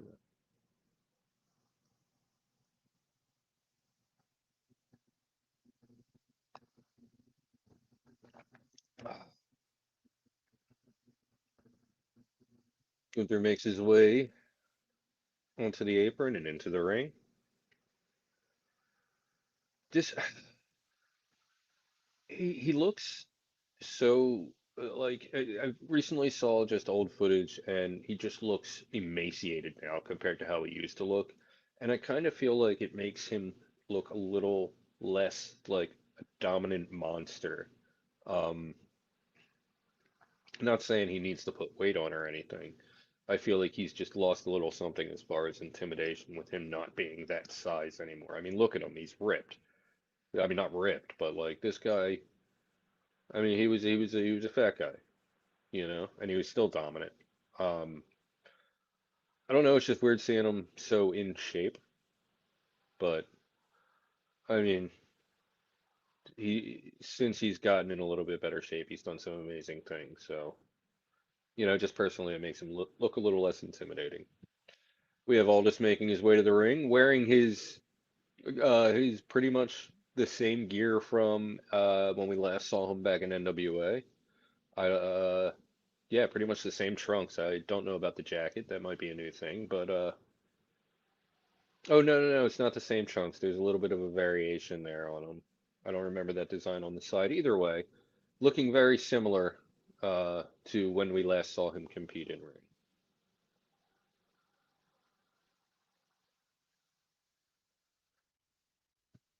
And that jacket hurts the eyes. That pattern. Oh my God.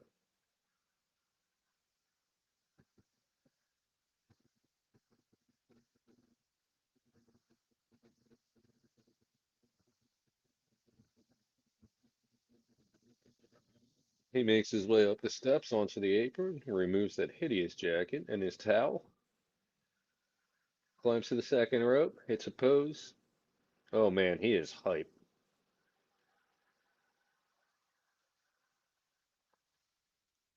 He enters the ring. Yeah, just the energy. Just, yeah, you can tell he's happy to be back. Hits another pose on the turnbuckle and, well, not quite, just kind of taunts Gunther from the turnbuckle.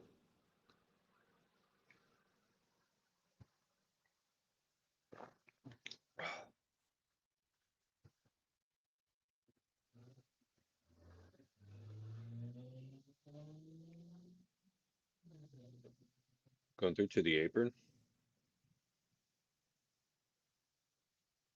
And both competitors enter the ring. The ref keeps them separate long enough to make sure they're both ready.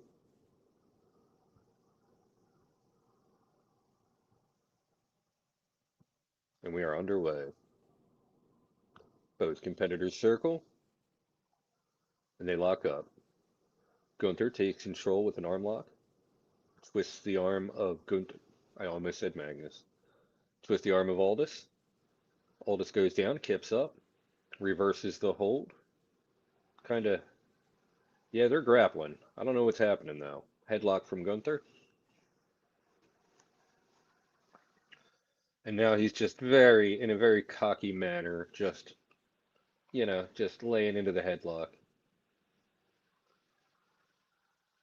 Aldis pushes him off into the ropes. Gunther with a shoulder block takes Aldis to the mat. Aldis back up, and a snapmare takeover from Gunther. Or a headlock takeover, sorry, not a snapmare. At least I'm correcting myself quickly when I get the moves wrong now. Another headlock. Aldis to his feet. Into the ropes, and he pushes Gunther into the ropes. Another shoulder block. Aldis into the ropes. Gunther ducks, and then hops over a charging Aldis, exits the ring, and goes to stand on the announce table.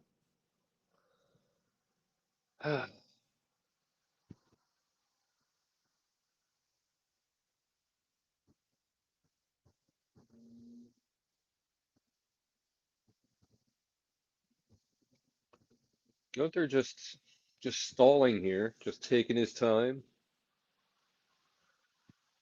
trying to get into the head of Aldis. I'm back, but my ESPN feed's just screwing up all of a sudden. Wonderful. I got back and was like 30 seconds behind you. And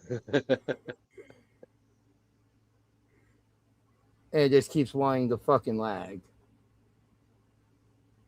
Gunther pins Aldis in the corner. Oh, ref backs him off, and he just lays into Aldis with a right. Aldis returns with multiple rights. Backs Gunther into the corner, hits him with a few more. Gunther charges out. Aldis takes him down with the clothesline. Magnus with a headlock of his own. Gunther pushes him onto the ropes. He hops over Gunther and catches him in a flying attack. Looks like he's setting up for a power slam. Oh no, hops him into a suplex position. Nice vertical suplex. I had to restart the app, so I'm not seeing nothing at the moment. 4-2 count. I got you.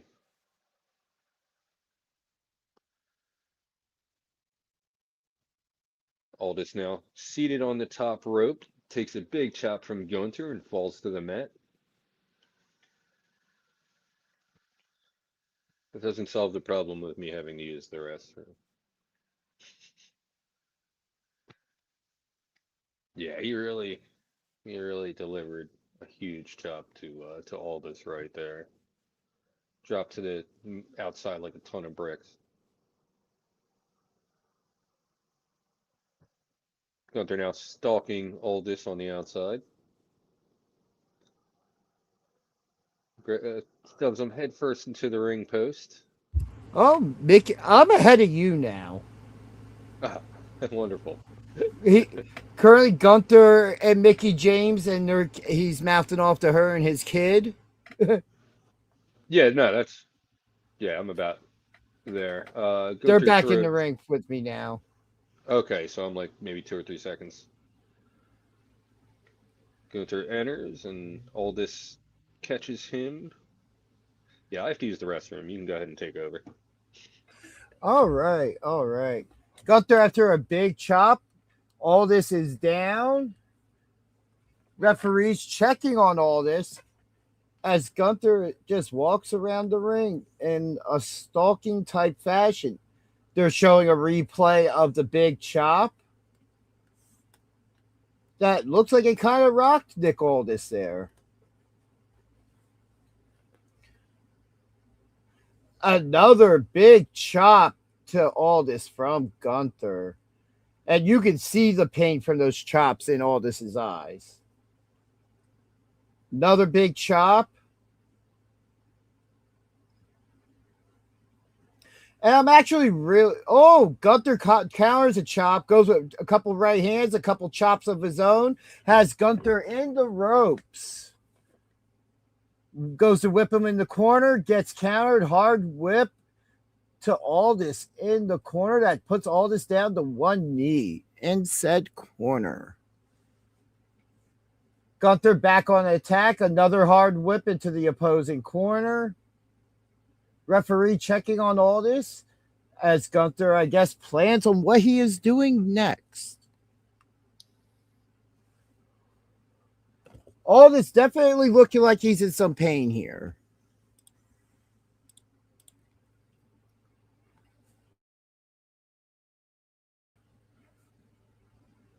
Gunther going for another one. Aldis reverses the whip to the corner. And a big backbreaker from Aldis as Gunther came out of the corner. Aldis looking like he was going for that Texas clover leaf. Gunther kicks him off and now has Aldis in a sleeper hold, which we have seen put down plenty of people, including John Cena.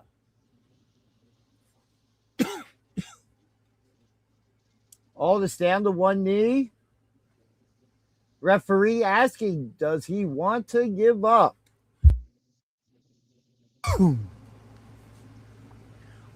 Aldis back up to his feet, trying to fight out of it. Goes to the corner. Gunther head first into the corner. Aldis a little bit of room to breathe here. And Aldis goes to run out of the corner. This takes a big clothesline from Gunther, who is now climbing up to the top rope. Big man's gonna fly. Yeah. Gunther gets stopped by a big right hand from Aldis. Aldis setting up for a superplex and hits it. Oh, wouldn't have been able to do that with Gunther about 3 or 4 years ago. What do you mean? Oh, he's lost a lot of weight. Gunther wasn't around 4 years ago. Oh, sorry. Volter. Both men down, referee checking on with another gorgeous drone shot. Yeah, wow, just the expanse. I was talking about just the comparison. Like the biggest show I've been to lately was the convention center in Wildwood, and just now like seeing that in comparison. Well, Aldis was in control of some right hands, backing Gunther onto the ropes, but Gunther fights off the ropes with a bunch of chops. Aldis off the ropes with a big clothesline to Gunther. And Gunther just back up and clotheslines Aldis. But as you were saying, these men are a bit equal in size.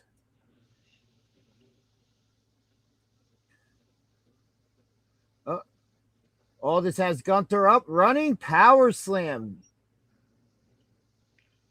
Signature of his. Yeah, it gets a 2 count from it. Some shades of the British Bulldog there, Davey Boy Smith.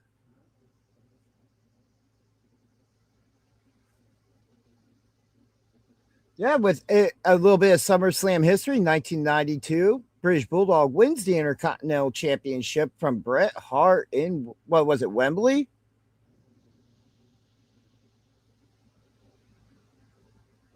Oh, big boot in the corner, missed by Gunther. And Aldis takes advantage and goes after that leg. Big scoop slam. Yeah, Aldis doesn't look like he's got any ring rust. He doesn't look like he's lost a step as he climbs to the top ropes here. Big elbow from the top rope. He did slip as I was saying that. Yeah, he did. But the crowd has chanted a couple times, you still got it. Yeah, absolutely. He looks like he's been doing this, every day. Oh, another elbow to the back. Oh, another elbow off the top rope to the back of Gunther. He is now setting up for the cloverleaf, and he hits it. Gunther in the cloverleaf. trying to fight his way to the ropes.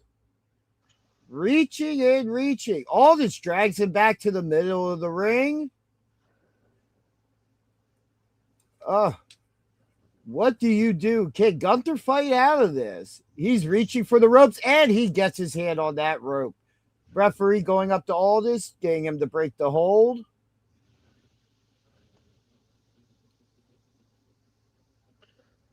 This Both would be men absolutely gassed.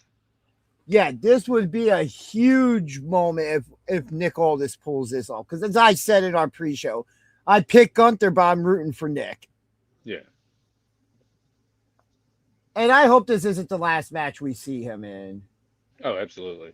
Looks like he was going to set up for another power slam. Gunther counters, pushing him into the turnbuckle. Good. He goes for a sleeper, but Aldis counters with a sleeper of his own. And then Gunther counters with a back suplex, sets up, jackknife power bomb, and he pinned and only gets a 2 on Aldis. Ooh. Now those big elbows where he sets up and Gunther locks back into sleeper, legs wrapped. What is Aldis going to have to do to get out of this? Because he looks trapped in the middle of that ring at the moment. We're still seeing signs of life, but they're fading fast. Oh. Wade Barrett is just all about this right now. Aldis back up to his feet, though, but Gunther just drops on his back again. And it looks like Aldis may finally... Hey, Nick Aldis taps out to the sleeper. Your winner, the ring general, Gunther. I think Gunther got a bit more of a fight than what he was thinking. Yeah, definitely. Commentary is currently saying, did he kill another career here tonight? Of course, they got to plant that seed. I hope not. Aldis, I think there's a lot of potential for him, and it was very, very curious, like WWE signing him and not using him as an in-ring competitor, even though he was like completely able at that point. A bit of a shorter match than I expected. Yeah, it was a little shorter than I expected. But we also have a couple big matches still to come. And this was the first match on the main card, right? After the ESPN. Oh, yeah.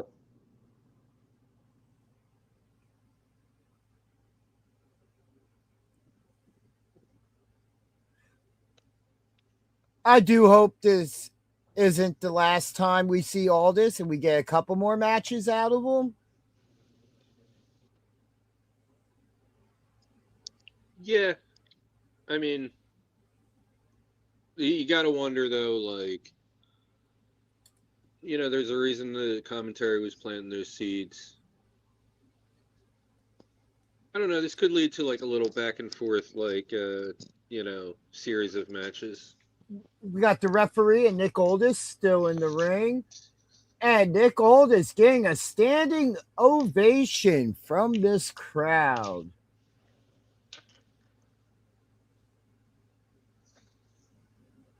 Even with a look of disappointment, he went out there and put on a show. We have his son and wife, Mickie James, now entering the ring as well.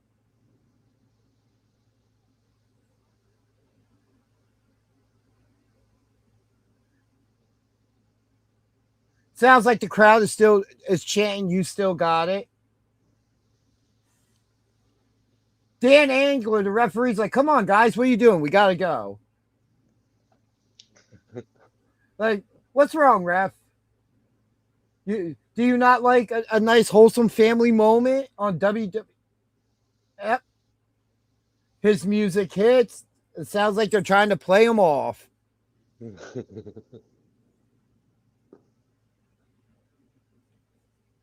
Yeah, we got to fit in like a bunch more ads, so you got to get out of the ring.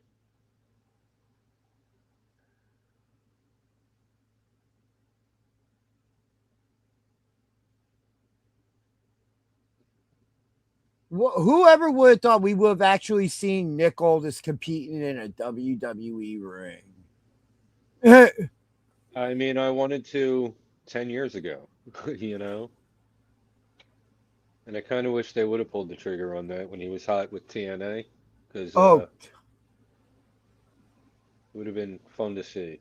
oh, that would have been. I still think he still has it. I think he could Oh, yeah. still, if he But was was to that do like, but was oh, that to be interpreted as like a retirement right there? I mean, his wife and kid came into the ring, like but it's also his first match in WWE and his first match in how long now against former world champion. in like 2 years.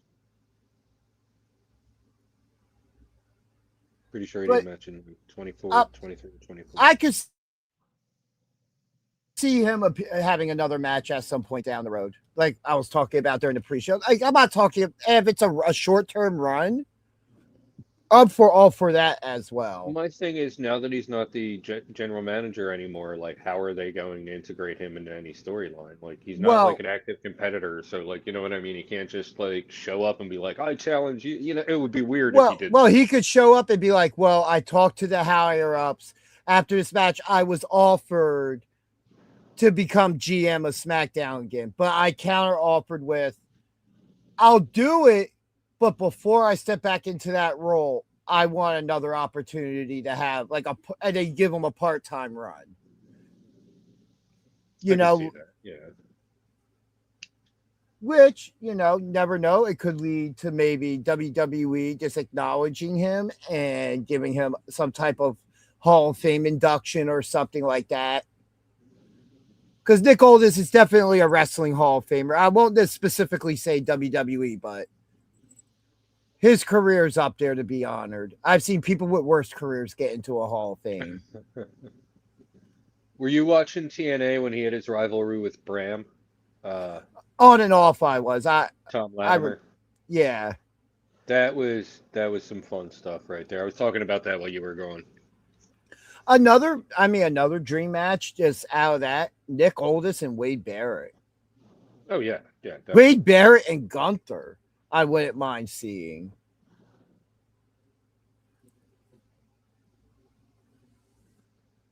But no, that was a very fun match.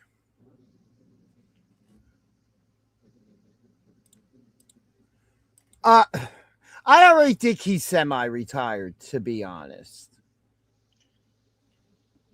Yeah, yeah. We're never gonna see him like I'm do not more than just a match every couple of months, but I don't think like he's full on retired. Like, I think that we could even get him back as GM first, and it becomes something to where it's like, oh yeah, by the way, something that really wasn't put out there is I have the choice to be able to compete, but I can't have both roles simultaneously, and maybe Nick Aldis declares for the Royal Rumble. Yeah.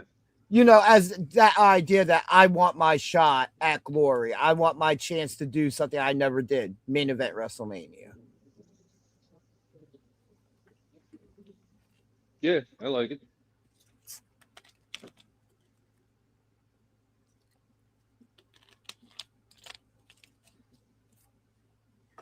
So, it's definitely a possibility. We just have to wait and see what happens now. What happens from here? We might find out on Monday. We could also find out on Friday night. So the good old wait and see.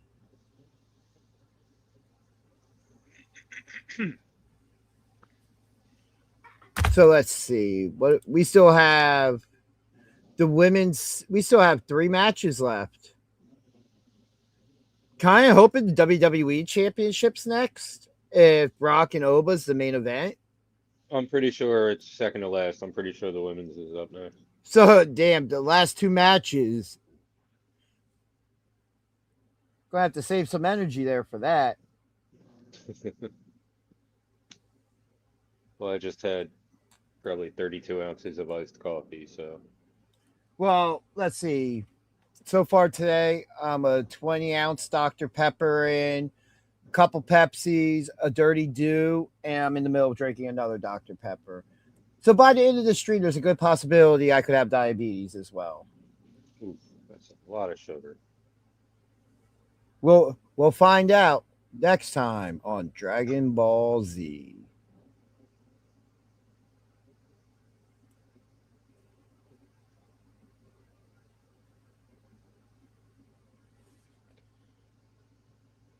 Uh,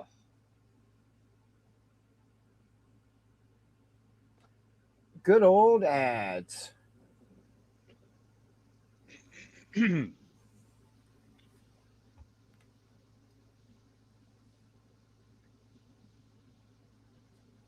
what about those people getting eaten? Hey, I'll take the job.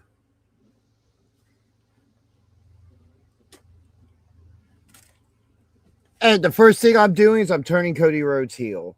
He doesn't have a choice. But also, he's going to have to do half Stardust gimmick, and he's going to be the American Stardust Cody Rhodes.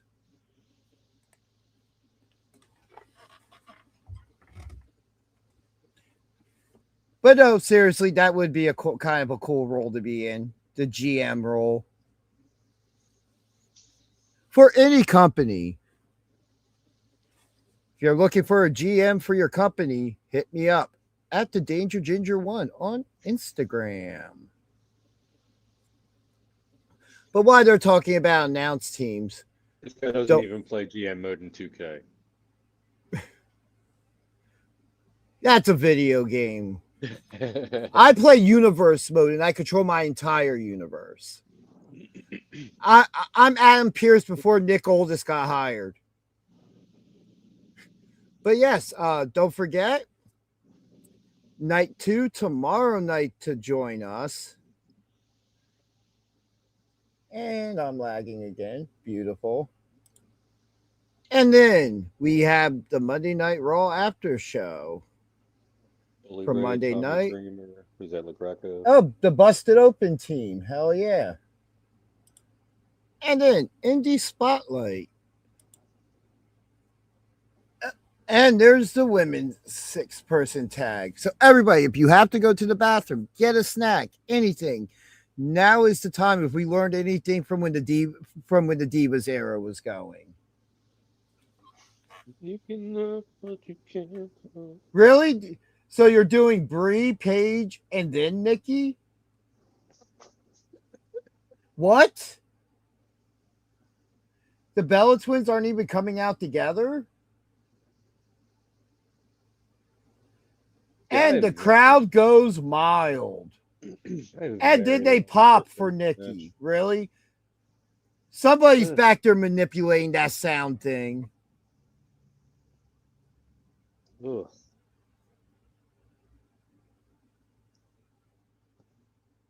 Yeah, way to block the camera with your ripped shirt that nobody cares about.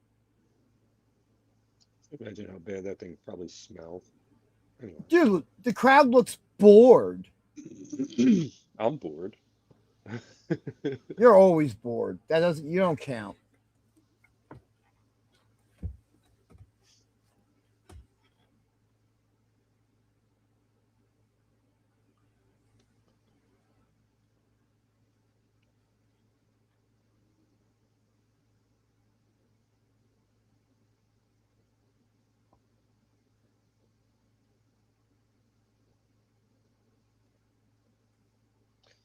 Yeah. Let's go Fatal Influence. I wasn't watching a lot back when in this era when they were popular. That's even a bold statement.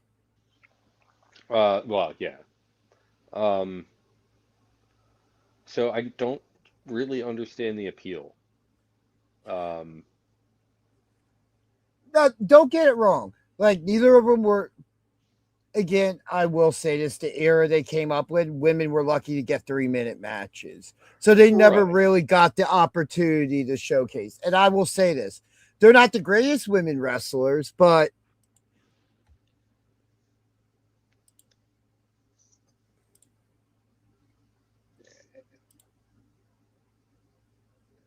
I'm not in that picture.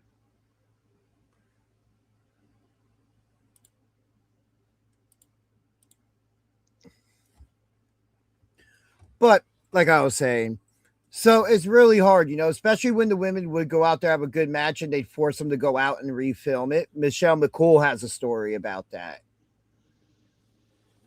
But they were inspirational to a lot of the little girls back then who ended up in the business for that age. So I understand the status they have.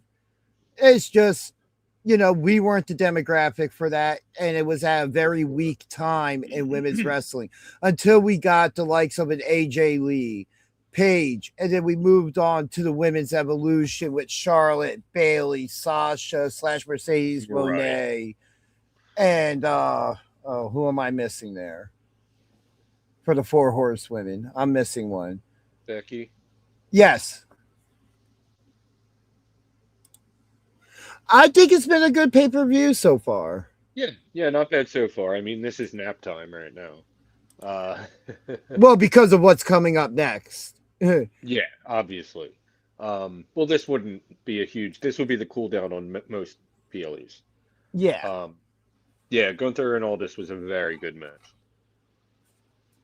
I'm very, as I suspected, it ended clean. Everything has ended clean tonight. Yeah. Which makes me think there's going to be something with the Cody Punk match. And then also, I don't think we see, I also don't see much with Hell in a Cell interference. No. But if there is, it has to be another monster coming for either of them, because not any normal person can step into the ring with Obafemi or Brock Lesnar. That's pretty much the least likely to be interfered with the exception of maybe Heyman. Yeah. But and that's what I was saying also while you were gone. I feel like tomorrow's going to be very surprise heavy since today we didn't get a lot. It has to be, because as I said before, I feel like this is the stronger of the 2 cards. Yeah. So they're letting this stand alone and kind of supporting tomorrow with surprises. But I do expect something surprising to happen by the end of the night.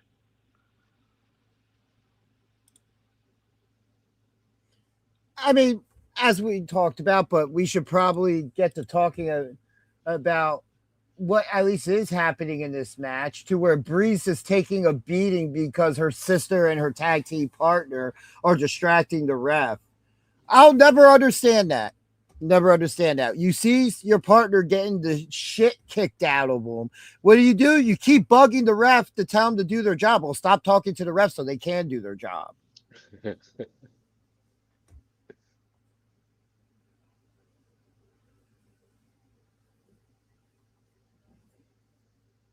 Fatal Influence already with tag team gold. JC James not far off from having singles gold, I feel like.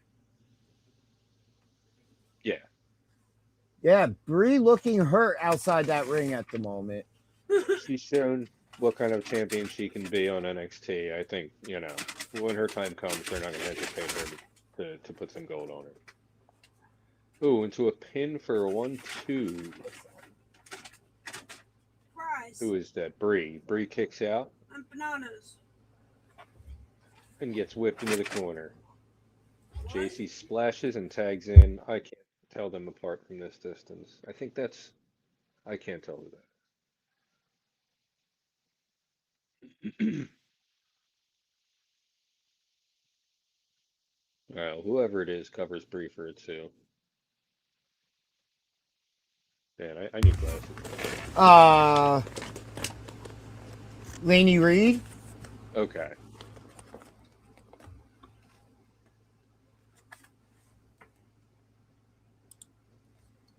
I would love that, but I would prefer the Bellas to be heel.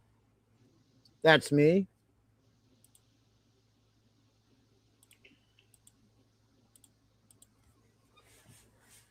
Yeah, because Paige has got to be like the standout babyface in this situation.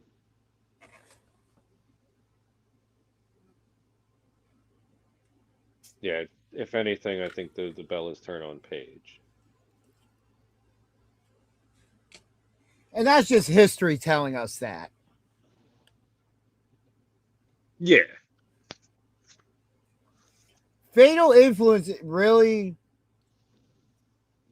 doing a good job controlling. Oh, Brie Bella finally making the tag to Nikki. Some clotheslines. Oh, Ooh, what a nice. sell. Yeah. Nikki Bella kind of on fire at the moment. Oh, incredible double team. That wasn't even a double team. That was just a Or clothesline where it took them both out. X Factor from Nikki Delaney goes for the pin and 2.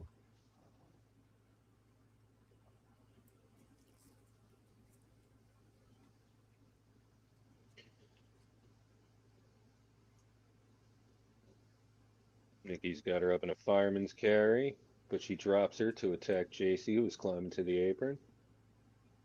Laney with the Oh. roll up and 2.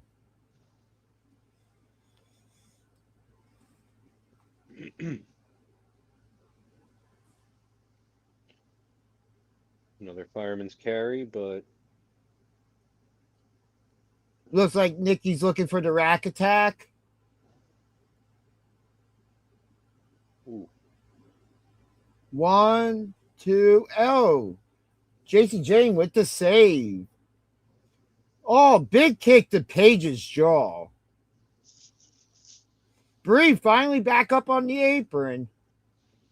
Oh, and she comes in and hits a big elbow to JC.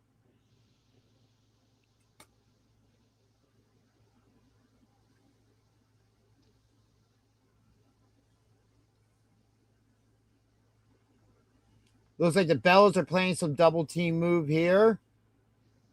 Looks like they were going for a heart attack, but Fallon Henley pulls Brie out of the ring as she was hitting the ropes. Laney Reed rolls through with a roll up and a big knee to Nikki. Tagging in Fallon. Looks like they're setting up for a double team move here. That double pump handle slam suplex. Fallon going for the pin, and Paige breaks it up. Oh, Laney Reed with a pretty impressive move there. it was like a springboard cutter through the ropes. Yeah, big knee from Brie to Laney. JC Jane was going to throw Brie out, but Brie counters, throwing her out. Fallon Henley with some form of a sling blade move. I thought it was a Bree's cutter. hurt. Who? I think she's really hurt. Who, Brie? Her shoulder. Yeah, the missus pointing out, yeah, it looks like Brie might be legitimately hurt because she's not using that left arm at all. All right, after a big right, we have both women down. Referee, This match sucks. nothing. JC Jane, now the legal woman. Paige throwing Nikki out of the way, and that was a tag from Paige, blind tag. Paige flipping in, rolling up JC, who kicks out at 2. Ooh. Fallon goes for a right hand to Paige from outside, misses. Paige kicks her off. And the big spinning elbow from JC Jane to Paige, going for the pin, and picks up the win. That match sucked. I agree with Mrs. Danger Ginger. And that did not suck because of Fatal Influence. What? I said that didn't suck because of Fatal Influence. Fatal Influence looked good in the match. No, I'm so wondering if it's Brie Bailey. actually got injured. But now Paige took the pinfall. Do the Bella's turn. Of course. Please. We get a That highlight right there. Yeah. The first replay they show. That's the injury to the cannonball. shoulder. Yeah. The cannonball into the steel steps.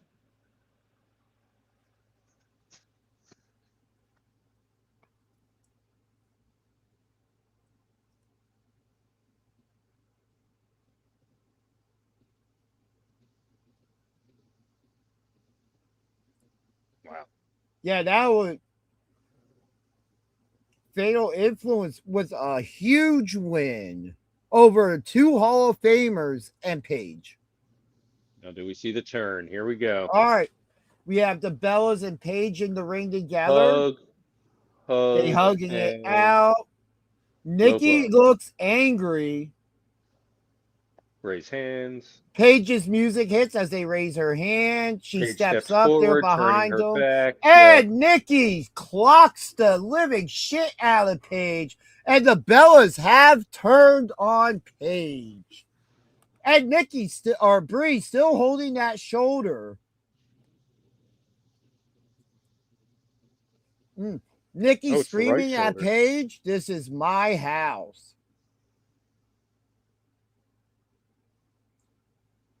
Wow. Okay. Well, that wasn't really a surprise. No. You know, everybody saw that coming. It's just whether or not they pulled the trigger on it. Yeah, matter of not if, but when. Yeah.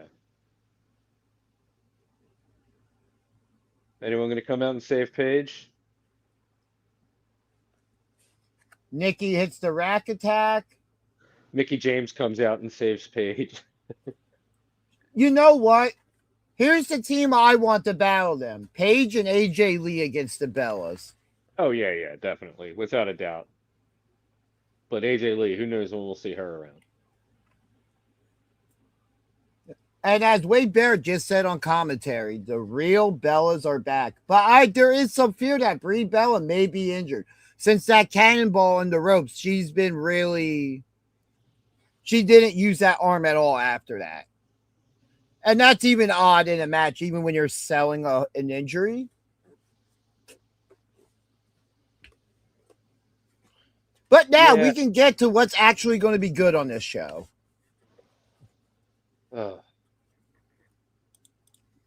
Jonathan Smith saying the same thing. Yeah, she definitely looked like her. Maybe a separated shoulder or something. Hopefully not like busted up or anything, because those cannonball spots can be very devastating. Not separated, dislocated. A dislocated separation. It's everything. It's torn, it's dislocated, it's separated. Broken, torn, dislocated, separated, strained. There's also a sprain there somewheres. Of the rotator cuff. And potentially, why can't I think of the other part? Oh, the labrum. Yeah. But yeah, I'm very happy with the show so far. Oh, yes. Yeah. Yeah. This is where I think, honestly, this is the two. Oh, so I'll say this. I think a Kevin Owens return is possible or the Randy Orton heel turn. Hey, maybe we get Ted DiBiase Jr. returning. Orton would have to return before he turns heel. Or he returns turning heel.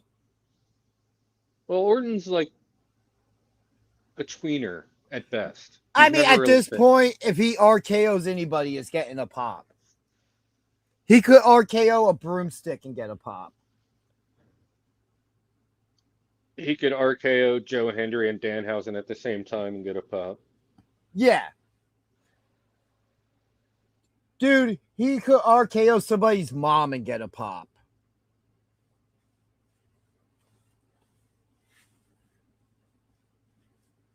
So yeah, I'm very happy with this show so far.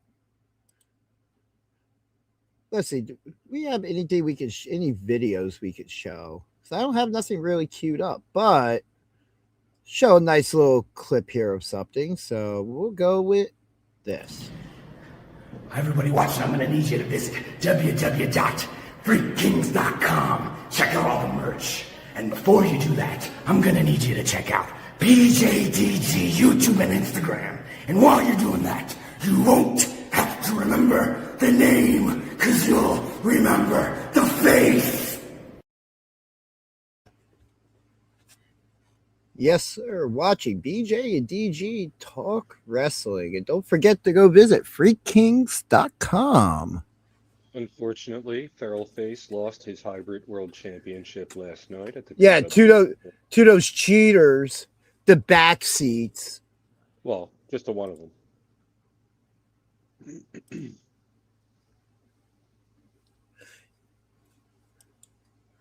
Yeah, Drew could return as well. You know, they had to play the one weakness, you know, and bring out women to distract the feral face. And then somebody who I have respect for, don't get it wrong, but but an injured man returning on that show was really what did it. We'll talk more about that Tuesday on Indie Spotlight, 6 p.m.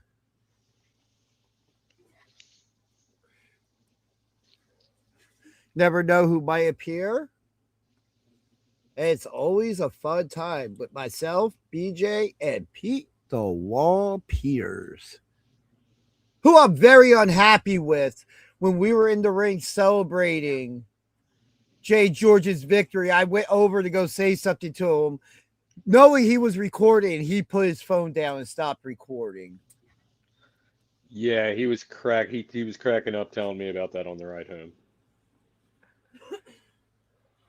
What's the point of recording something if you're going to stop recording?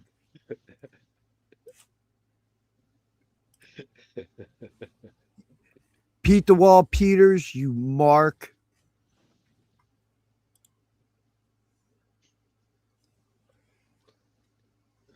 But overall, an amazing show, and I can't wait to talk about it on Tuesday. Yeah, there's plenty to discuss. Why they gotta show Also, me Frosty? Also, real quick, if you didn't catch last week's episode, please go check it out, especially in the beginning. Our interview with hybrid women's champion Mia Friday Oh was yeah, it a she was was the an best. amazing interview. She's an amazing person. Absolutely. So please Um, go check that out as well. it was amazing meeting her in person. Her energy is just contagious. She's so young and already it's such a great spot. Yeah, I don't think like it's you long said, before especially with her history and Booker T's organization, I don't think it's long before we see her on NXT. Which also, absolutely. by the way, speaking of SummerSlam, one of our favorite tag teams from the old original days of SPO, Live Danger, this past week was at the SummerSlam tryouts. Yeah. Those guys are just amazing. They Danger also Ross and Live Wire Charlie. they also just had a match with the Good Brothers, I Uh think huh. last night.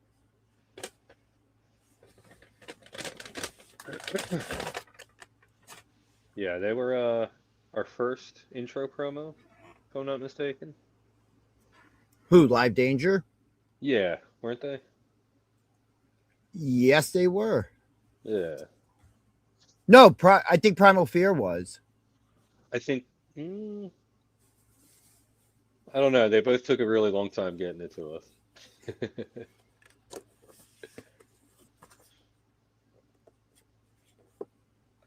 Either way, they were one of our first.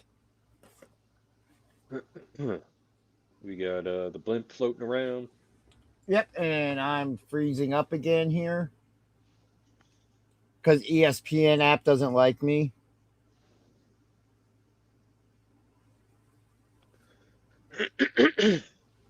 I cannot seem to clear my throat.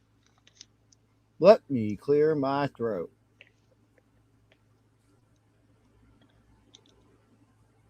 Is it any better? No, not really. Bunch of names on the mat for some reason. Because people can pay to have their names on the mat.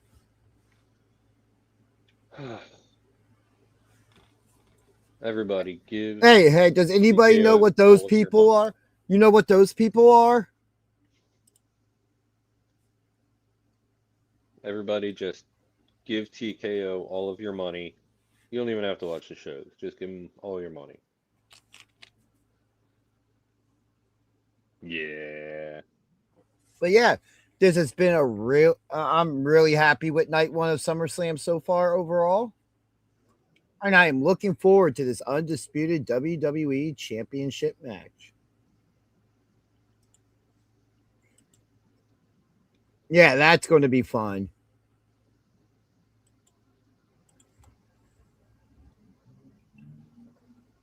Are we really back on ads again?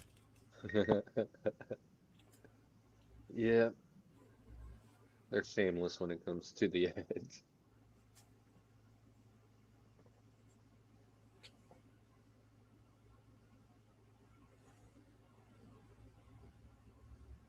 Okay, we have like a Street Fighter graphic style player select screen. That's actually kind of cool. I love it. Yeah. Shows Cody in different. Oh, okay, it's a Street Fighter. Danhausen. It's a Street Fighter tie-in, I see. Yeah, showing his different costumes.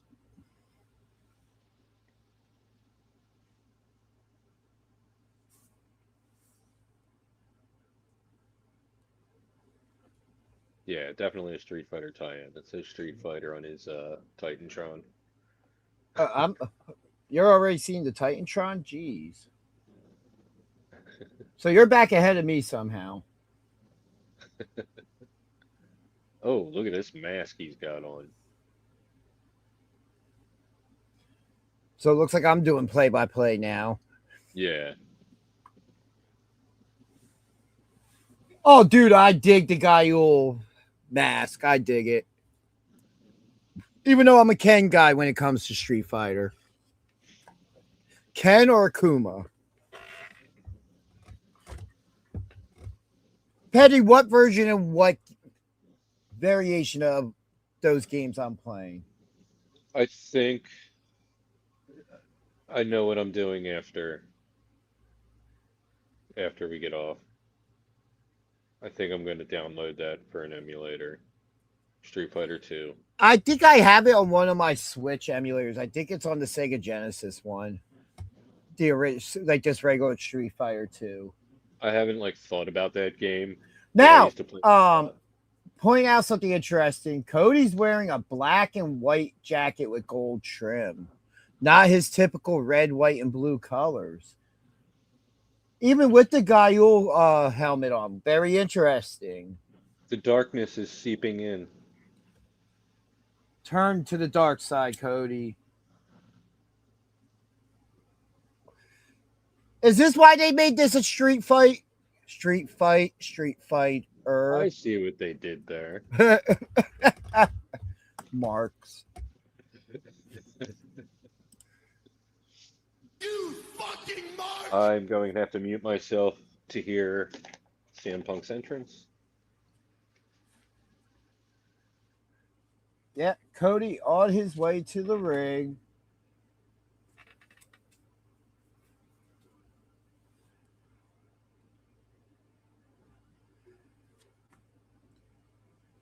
Man, all I'm wondering is how long till that mask goes up for auction. That I will not be able to afford, even though I want it. Any 3D printers out there for cheap that can make that for me? Just to have on a shelf?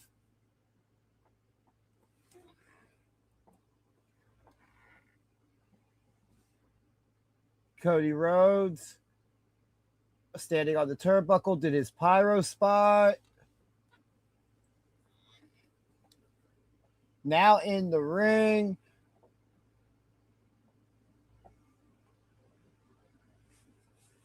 Waiting for the CM Punk entrance so we can get this match underway. As I said during our pre-show, I think that CM Punk retains his championship.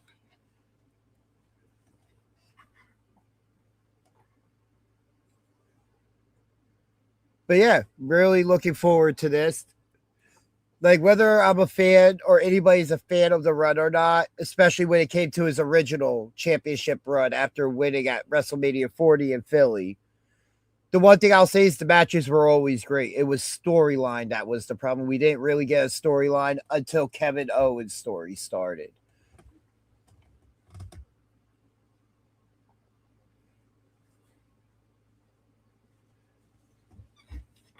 I wonder if CM Punk's going to have a special interest. Probably not. It's not his thing to really have those super special outfit entrances.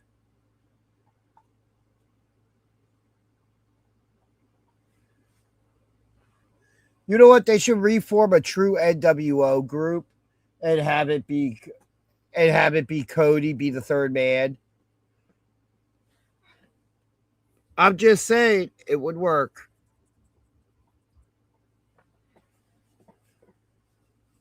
All right, we got CM Punk walking the hallways, making Cody Rhodes stand in the ring and wait. But who would be the outsiders? Ooh. Give me a little bit. I'll think about that one. We got him walking to Gorilla now. Crowd chanting CM Punk. Gorilla's kind of dark back there. See a couple referees just chilling. CM Punk going to the entranceway. No music yet, though. He's on the stage, but no music playing.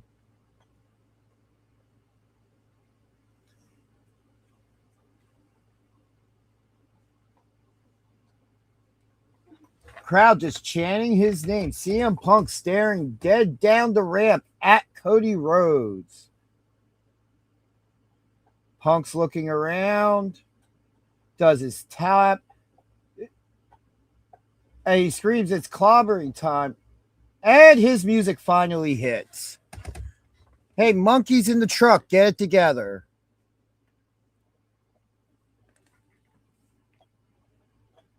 Wow. I Interesting note. actually really like that, how he came out to just like Yeah. the crowd and then did his taunt and then the music hit. Yeah, I think that was awesome. Interesting enough, his first WWE Championship title defense is 2013. And we all know what happened back then.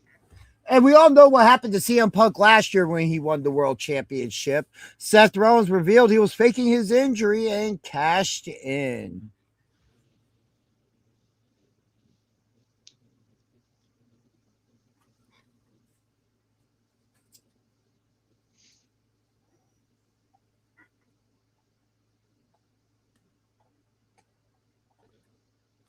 Yeah, I do think.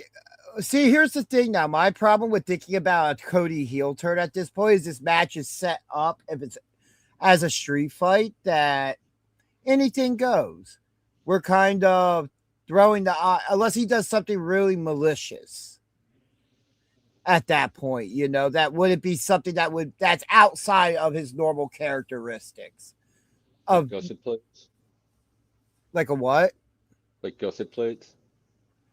If I see WWE use gusset plates, that match, I don't care how crappy the rest of the match was, it automatically gets 5 stars from Dave Meltzer. Or 1 star, depending on his mood at the time. I'm going to refill my drink before this one gets started.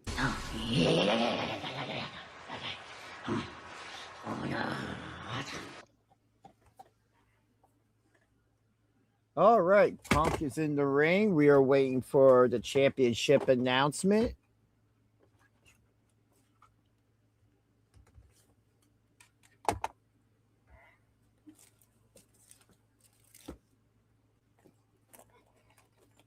And now we are getting the announcement.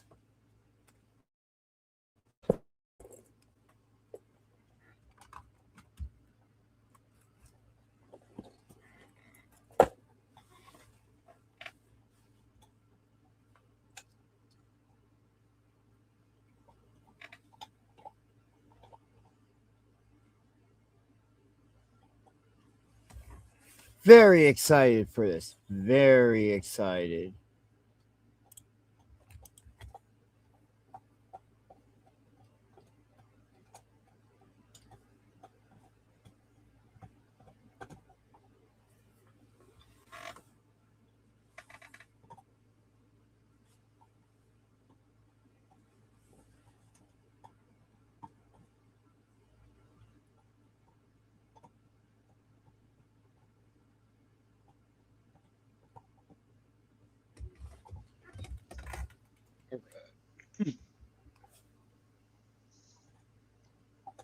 Oh. Yeah, it got kind of dark over there. Yeah, I accidentally turned that light off. Great job. That's why we don't pay you the big bucks. There we go.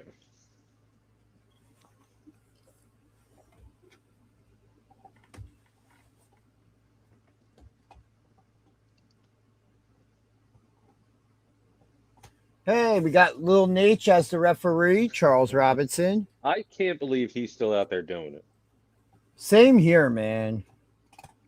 I saw a video online of him the other day doing when him and Flair tagged in WCW, and he did the whole Flair flop thing, and it just looked perfect. Oh, right.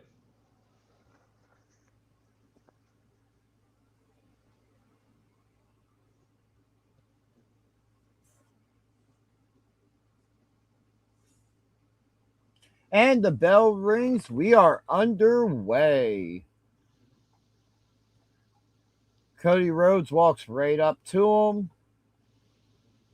They're kind of talking a little bit. Cody backs up. They're now circling. Ooh. And they lock up with the elbow collar. Punk pushes Cody to the corner. Referee counts. Punk lets it go, slapping him in the chest. And Cody now just turns him around into the corner. And they're kind of fighting for position from one corner to another. Referee trying to break it up. Cody backs up and does the same thing. Punk chops him. And now they're just chopping back and forth. Just going right at it. The intensity is there. Cody throws Punk in. Go ahead. Very aggressive start to this one. Both men have no interest in having a wrestling match. These guys just want to beat the stuffing out of each other. Yeah. Big head scissor takeover to Cody from Punk, and then a kick to the arm. And now Punk is working on that left arm of Cody Rhodes with stomps. Nice arm wrench takedown by Punk to Cody, and now with a hammerlock in the middle of the ring. Cody trying to fight out of it.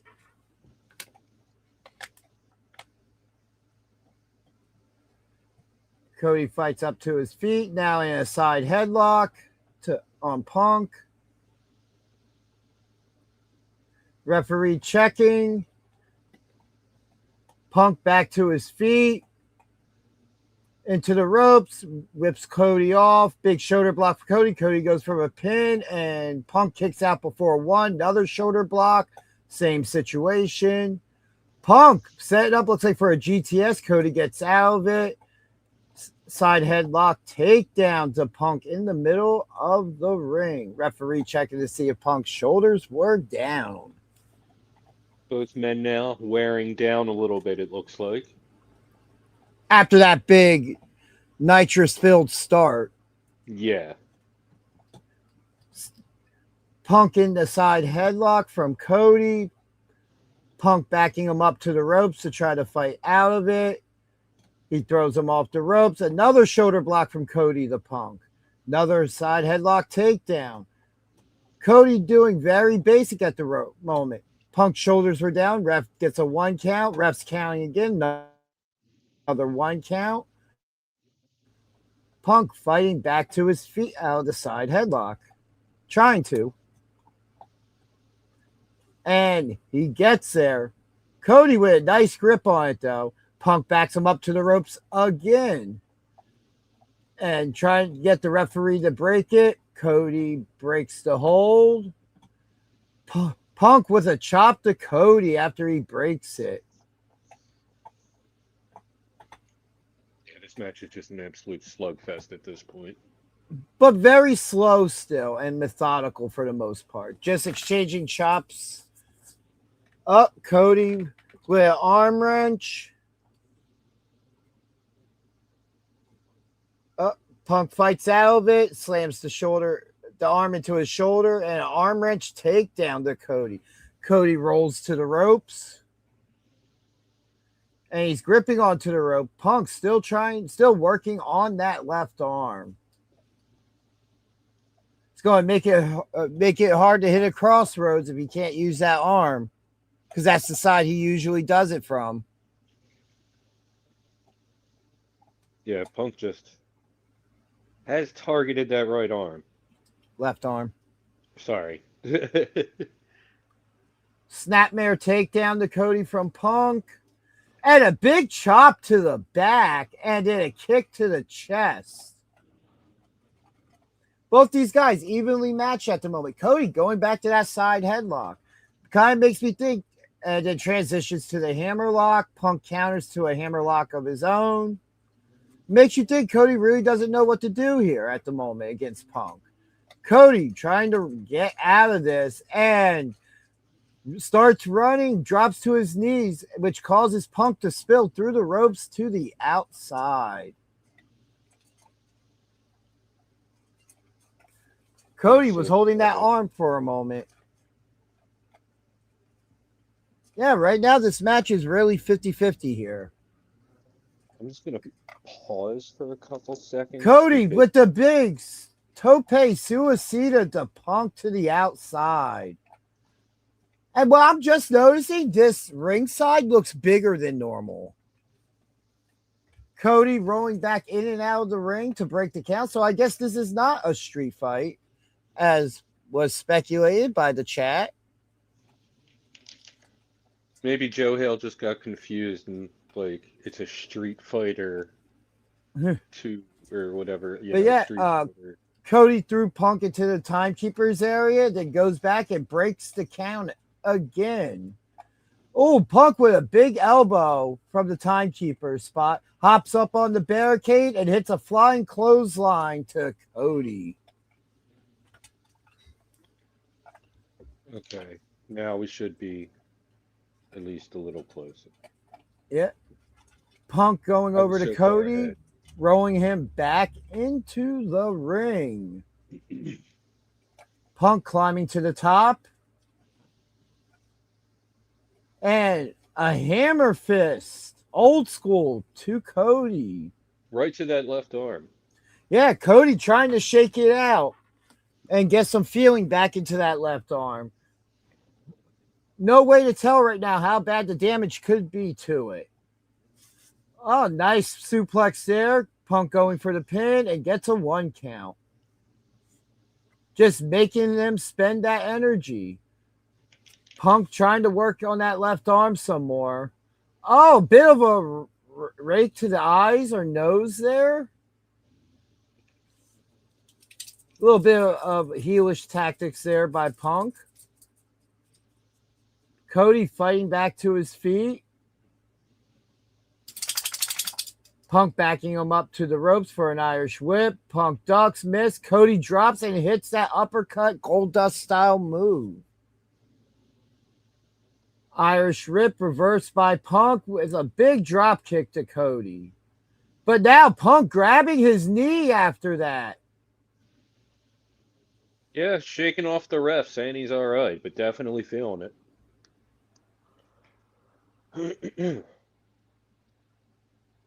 Not much of a limp there. That big vintage Punk knee to Cody in the corner, setting up for the Bulldog. And he almost hits it, but Cody counters with a big knee breaker.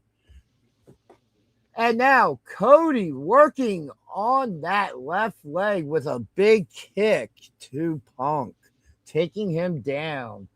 So now we have injuries to body parts of both these gentlemen. Yeah, Wade Barrett commentators say he'll take a bad arm over a bad knee. As somebody personally with a bad knee, I agree with that. Well, you got to consider your movement. You can't stand. You can't run. Yeah. You know what I mean? With an arm, you got another arm you can hit with. Oh, Cody has dragon screw takedown by Cody to that injured leg. Brutal Punk. dragon screw. And then just for good measure, he drops a knee onto it. And then a right hand to the face. Just to add insult to injury. Yeah. Stops the leg again.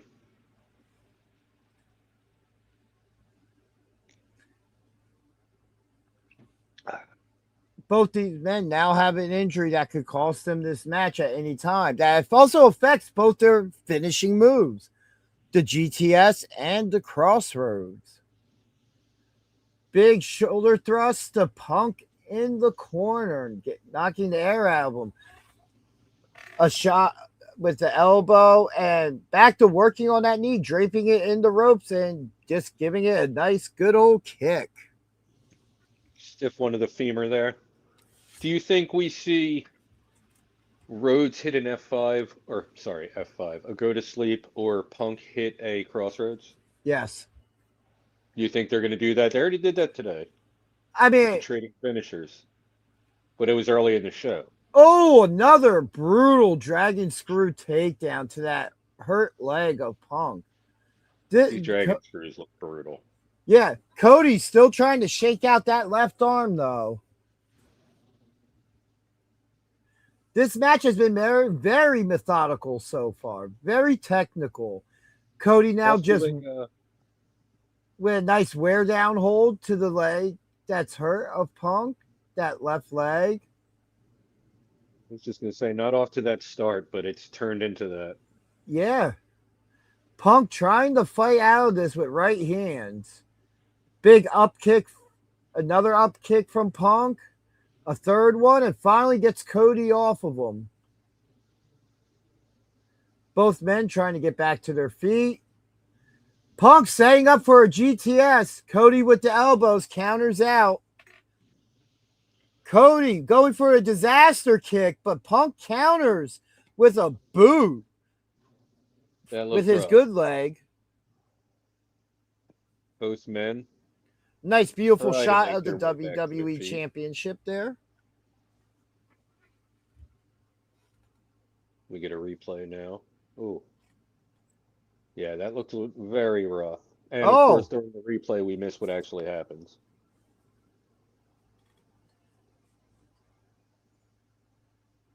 Yeah, Punk getting him up. Big scoop slam from Punk. Punk's Looks going like- to try to go up top here. Yeah, very interesting at this point. You could start hearing the crowd heat up a little bit, cheering for CM Punk. Cody getting there and stopping it. Punk now seated on the top rope. Cody climbing up. Looks like he might be trying to set up for a superplex here. Couple forearms to the back. Oh, wait. Could we see a super duperplex here? The true Looks like he was setting up superplex. For a muscle buster for a second. A super muscle buster. Punk trying to fight out of this, and he does, knocking Cody off. Punk trying to catch his breath at the moment. Trying to figure out what's next here. Just see it on that top rope. Wasting a lot of time. Cody holding his arm while he's down. Punk going for the big elbow drop and hits it. Goes for the pin and gets a 2 count. Cody kicks out. Punk just sucking in wind. Both of these men have been through quite a beating in this match. Yeah, it's been, like I said, a very methodical match, I gotta say. Punk calling for the GTS. He's calling for it. Shakes out that leg before he goes to get Cody up. He gets Cody up. Cody's fighting his out of it with elbows to the face. And it's multiple elbows, raining him down. Cody rebound. Cody cutter. Goes for the pin. 1, 2, 2. Punk kicks out. You know, we weren't going to see it end on a Cody cutter. No, not at all. Oh, a headbutt Whoa. to the hurt leg. Just a vicious headbutt. Might have hurt him more than it hurt Punk, but it was worth it. Yeah, what do either of these men got to do? Cody going back up. Disaster kick. Cody going for the pin again. And another 2 count. I'm having a vision of how this match is going to end with an Anaconda Vice. Yeah, Punk Cody just with some punches to that injured leg. Cody pointing to the turnbuckle. Cody has something planned here in mind. Oh, he's going for another Cody cutter off the top rope and hits it. Wow. 1, 2, another 2 count. This match, you would expect the near falls that we've seen in this match. Yeah, Cody now digging into the bag of tricks to see what it's going to take. And every one of these big moves just wears down the champion at the moment. And even has to spend energy kicking out. You got to spend injuries, man. Spend them. I'm saving them up. Looks like Cody may be setting up for a crossroads here. Can he hit it? All right, setting up for it. Punk counters. Kick to the bad arm after dropping to his back. Cody going for that leg again. Nice double leg takedown. Looks like he was going for a figure 4. Punk counters, kicks him into the corner. Schoolboy gets a 2 count. Punk setting up for the GTS, and it looked like he was going to hit it, but Cody counters, catching the leg, and goes into the figure 4 leg lock. Just doing more damage to that leg, and Punk is in the middle of that ring. As Punk tries to fight out. Punches being thrown while even in the figure 4. Right hands from Cody to Punk. Punk shoulders down. Referee counts. 2 count. Looks like Punk's trying to roll over and reverse it.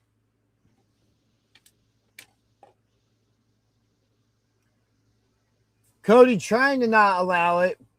Punk does turn over, reversing the pressure onto Cody. And they roll back through, but Punk is able to get to the ropes to break the hold.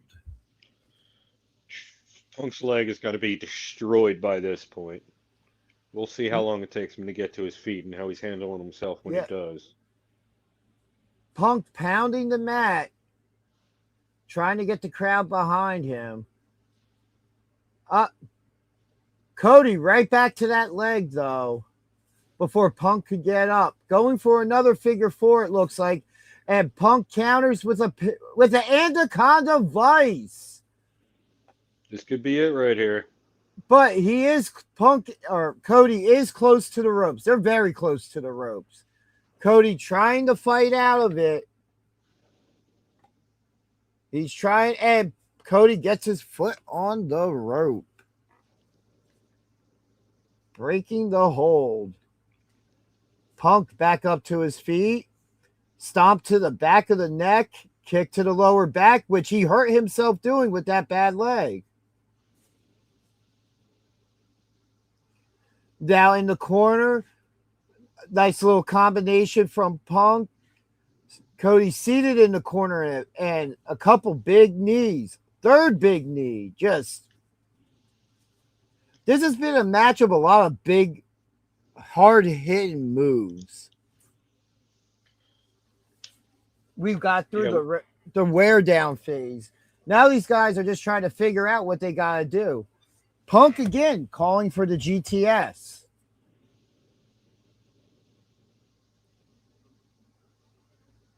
Punk has Cody up on the shoulders, but Cody somehow fights his way to the ropes, gets out of it. Oh, looks like an Alabama Slam here upcoming. A helicopter spin Alabama Slam? But Punk's able to counter out of it, back, fighting to get and back into the Anaconda Vice, this time dead center of the ring. Yet nowhere to go. And plus the wear down of that left arm. Cody trying to counter into a leg scissors, isn't able to do it, goes for it again. Trying to just break the hold, and he does. But Punk back on his feet, rolls over into a pin. Cody bridges out. Beautiful bridge by Cody. Yeah. And into a crossroads. Cody hits it. Could this be it? 1, 2, and a 2 count. Punk barely getting his shoulder up. That was close. Cody looked a bit in shock there as we see the replay of the events that led to said crossroads. Wow. But in all honesty, how much do either of these men have left in the tank? And a lot of potential here for some serious injury after the beating they've taken to Yeah. their respective arm and leg. Cody amped up the first one back to his feet. And it looks like he might be trying to set up for another crossroads, possibly. Nope. Looks like he's belly to back setup, putting Punk facing toward the ring post onto the top rope. Could we be possible? What? An avalanche crossroads, possibly? No, I think he's gonna hit that backstabber. No, Nope. looks like we might be set up for the avalanche crossroads, but Punk trying to fight out of it. Some punches and elbows to Cody, fights Cody off. Cody comes off the turnbuckle. Punk on the top rope, moonsault. Oh my God! Knee to the face of Cody, who kicks out at 2 after the pinfall attempt. He's laughing. He knows he missed him. Yeah, I couldn't hear him, but he just said something. Yeah, he looks like he's cracking up, but also in a lot of pain. Yeah, that's not a move we typically see from Punk. No, and he didn't have the best form on it and the best aim. No, he did not. No. All right. Punk with a hammer lock clothesline move pins Cody and a 2 count. Yeah, Punk botched that. Punk looking a bit frustrated, as has Cody.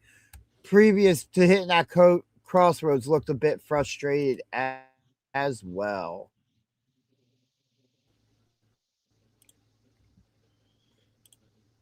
This match is wearing me out. Hey, it's wearing them out. Oh, Punk going for a GTS. Cody fights out of it. Punk with some weird move to the face. Going back, set up for the GTS. And hits it. Cody looks out. But Punk's... It was a spinning back But the punch, knee... Cody kicks out too. But that GTS did damage to Punk's knee. That's the one he used for the hit to the face.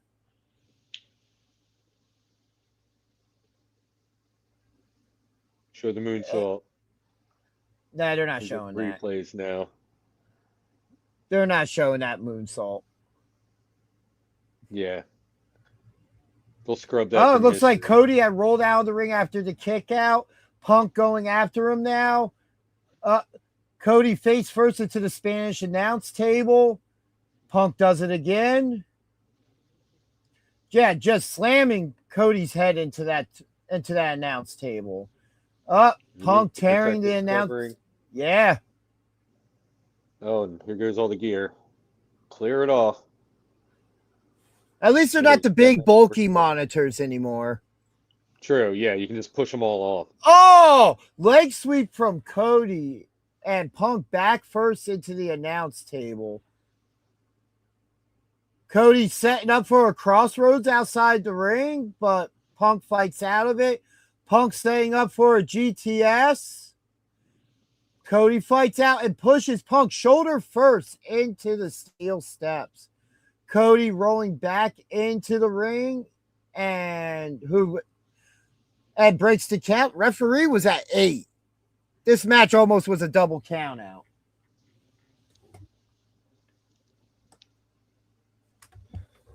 Clear off another table, why don't you? Yeah, now the English announce table being cleared off. But all right, Cody rolling Punk back into the ring. Cody still trying to work out whatever damage there is to that left arm. Cody gets back in the ring and walks right into a GTS. Punk going for the pin. 1, 2. Cody grabs the rope. Which also in the process, his shoulder did come up.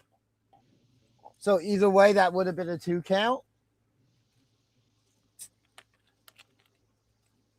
I'm going to be honest, as I said before, neither of these men can have much left in the tank. Oh yeah, we got to be close to the end of this one.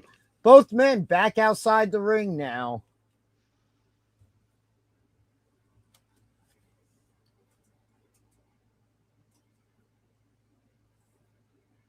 Yeah, Cody just collapsing outside after leaving the ring.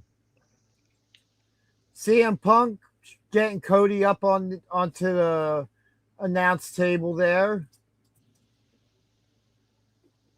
Punk just looking out in the crowd. Punk figuring out what he has to do. Oh, he looks back toward Chris Van Vliet and green shirt guy. Looks like Punk's going to climb up to that top turnbuckle and go for that elbow through the announce table. Punk trying to work out some of the damage for that leg. He's amping himself up. With that injured leg, can he make it to the announce table? Because as I said, it looks like this is a bigger space than normal.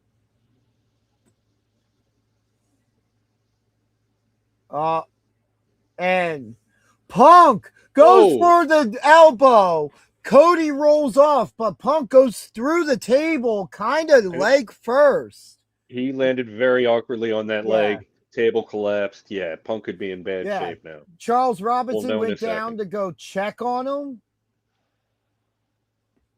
him. How much damage did that do to Punk? He's face down and is barely moved. Yeah, Cody back up to his feet, though. We're seeing the replay of it now from another angle. Yeah, knee first into the table. Looks like he kind of overshot a little bit, too. Oh, no, okay. No, he definitely, but that was bad leg first into that announce table. Yeah, landed very awkwardly. Knee's got to be destroyed. Yeah,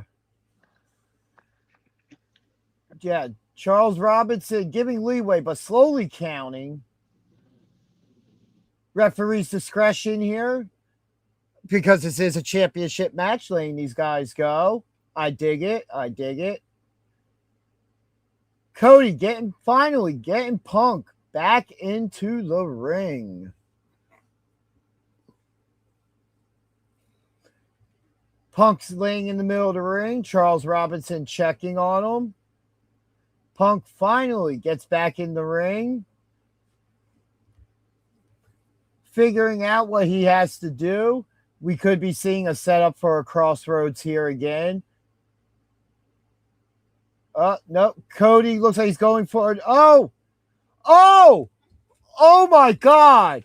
Cody looked like he was going for a disaster kick or a Cody cutter, and Punk ducks out of the way and takes out Charles Robinson. Punk hits the GTS on Punk or on Cody. Cody goes up against the ropes and falls on Punk's shoulders. A la this spot in every big match for Punk since Adam Page and AEW. It's like Punk's cinematic finisher spot. Yeah, but Cody fights out of it, has him set up, crossroads. But Punk was a rough crossroads. But Punk rolls out of the ring. The referee is down. Cody is in the ring alone. The crowd is popping. Randy Orton has appeared and hits an RKO on Cody Rhodes. Winks, gives the camera a wink, and leaves back through the crowd the way he came. Cody is down. Punk is stirring on the outside of the ring. Well, we called it. Kind of. We narrowed it down. I suggested that one.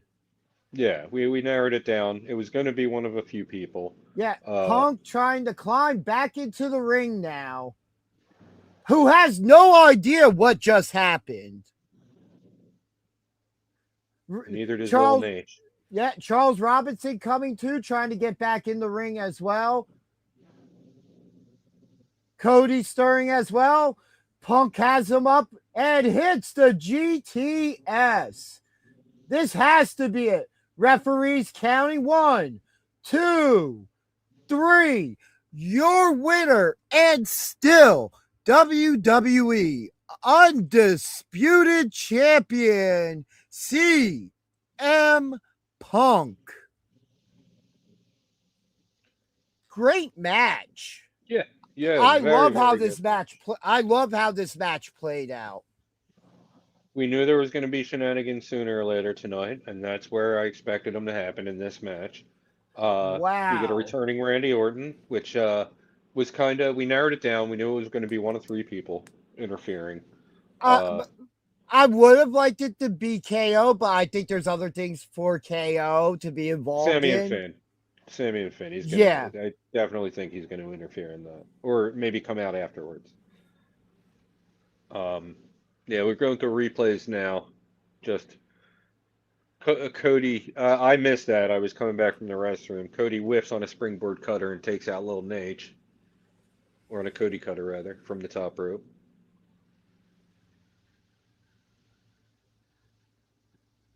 Yeah, here comes that The RKO. pop for Randy was ridiculous. Glad to see him back and healthy and moving the way he is. Gotta wonder how much he has left in the tank, but he looks good there. But it also makes sense. Last time we saw Randy, He was eyeing up Cody's belt. yeah. Wade Barrett, the referee with the slowest count in history. Wade Barrett's obviously never seen Craig Prendergast referee. Punk going up on the rope to celebrate and drops the belt. That's all right. But now tomorrow night, we now find out who is the next number one contender to CM Punk's WWE Championship. Will it be Sami Zayn or Finn Balor? What a match. But up next, a match that I am surprised is main eventing. We have up next Hell in a Cell with Brock Lesnar and the ruler Obafemi. Yeah, I expect nothing less than an absolutely amazing match between these two.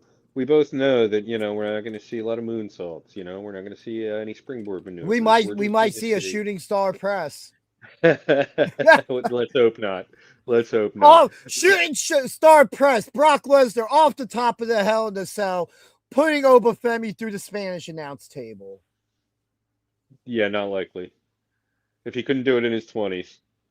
I mean, he could do it in his 20s. WrestleMania. Well, what was until he couldn't. Well, he hadn't done it in a while because, not everybody can be Brian Cage. Yeah, wow. That guy's insane. But yeah, we're gonna see just an absolute slugfest in this one. Hell in a Cell. We're gonna see some brutality here. This is gonna be a fun match. And you know what? I'm very happy to see Obafemi get the main event in night one. Much deserved. Yeah. Because in all honesty, that last match we saw was main event worthy as well. Oh, absolutely, yeah. As that's a tough match to follow up. Right. What are they going to do to top that?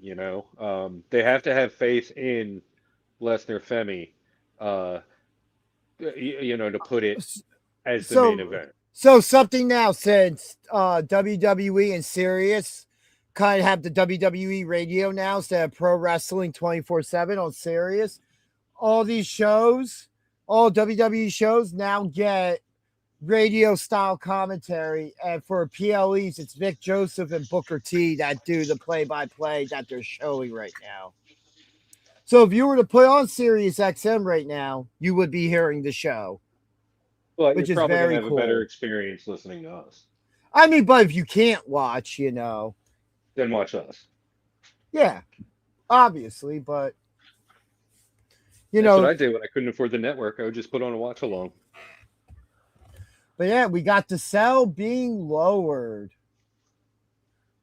Hell from in like a 6 miles cell. up. We got some pyros going around the ring, and we go to commercial. But wow, how WWE title match is a tough match to follow up. But while we're here, turn your sound down because we have a message from Billboard Billy Gold. It's Mawa Heavyweight Champion, Big Billy Gold. You're watching BJ and DG talk wrestling, and that's gold. That's Billboard Billy Gold, and this is gold. This is Billboard BJ and DG talks gold. Yeah, Billy's not too happy with me right now. What did you do to him now? From my social media post the other day. I saw that. Yeah, but that's all right. He didn't do anything when he had a chance, so I think I'm in the clear. I don't think I'm gonna get manhandled. Not yet.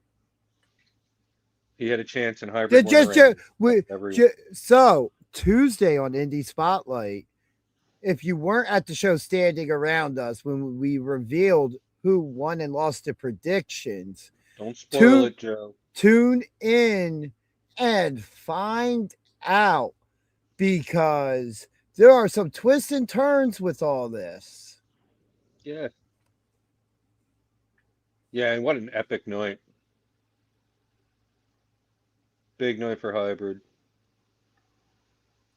Every night's a big night for hybrid. Oh, I didn't tell you this. This is you might get a little laugh out of this. So, we're standing, it was after the event, and we are standing at the entrance. I was talking to Joe Hale. And Joe Hale says to me something along the lines of like, I know what's gonna happen. And I was like, I don't want to know. And he's like, no, no, no, no. But when I was like, look, if you know anything that's gonna happen, I don't want to know. You know what I mean? And so Redacted's coming out at the exact same time. And he's like, no, you guys are going to want to know.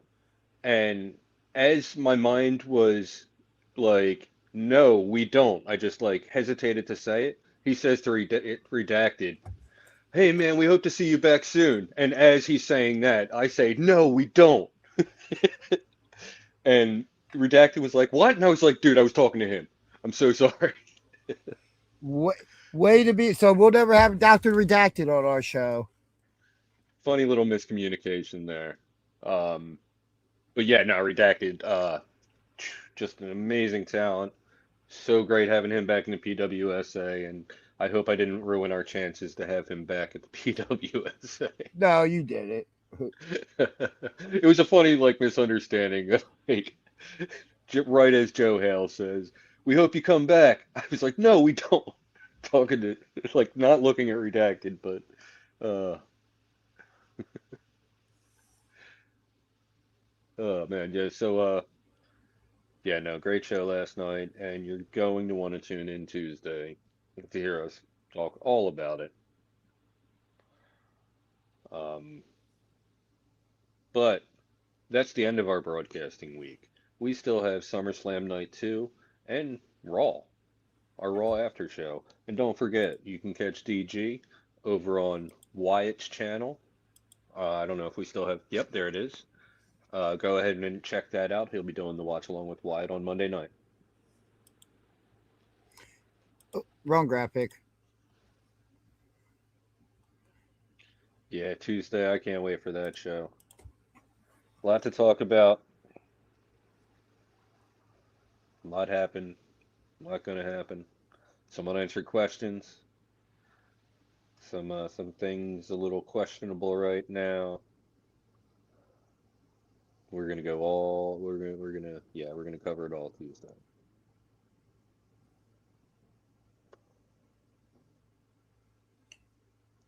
And just currently, from what I've been seeing online after last night, all the love for hybrid, absolutely wonderful. The fans love us.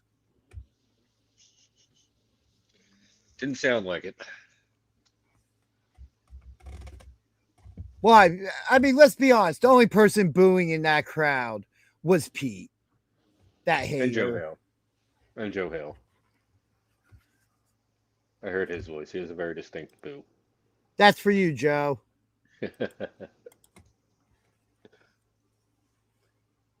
The Danhausen ice cream machine or ice cream Oh, truck? Hell yeah.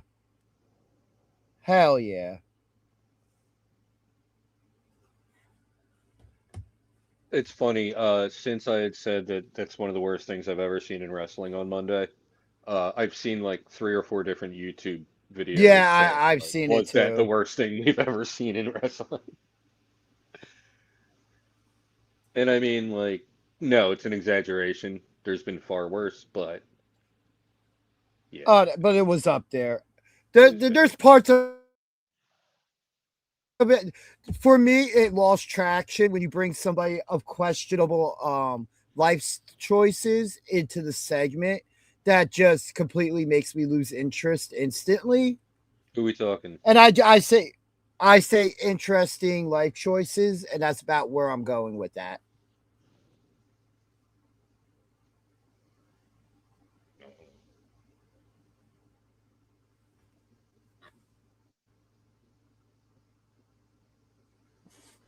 No idea who you're talking about. The boxer guy that got into the ring and hit Joe Oh, Hendry with the guitar. I don't know anything about him. Yeah, that's about as far as I'm going into it. Fair enough. Because that's not something I specifically I want to talk about on this channel. Right, I hear you. Yeah, like I said, I don't know anything about it. Did you catch the New Day's cartoon? Yes, I did see it. Wow. Really, really well done. Uh, with the whole Big E nod and everything, like, yeah, just amazing.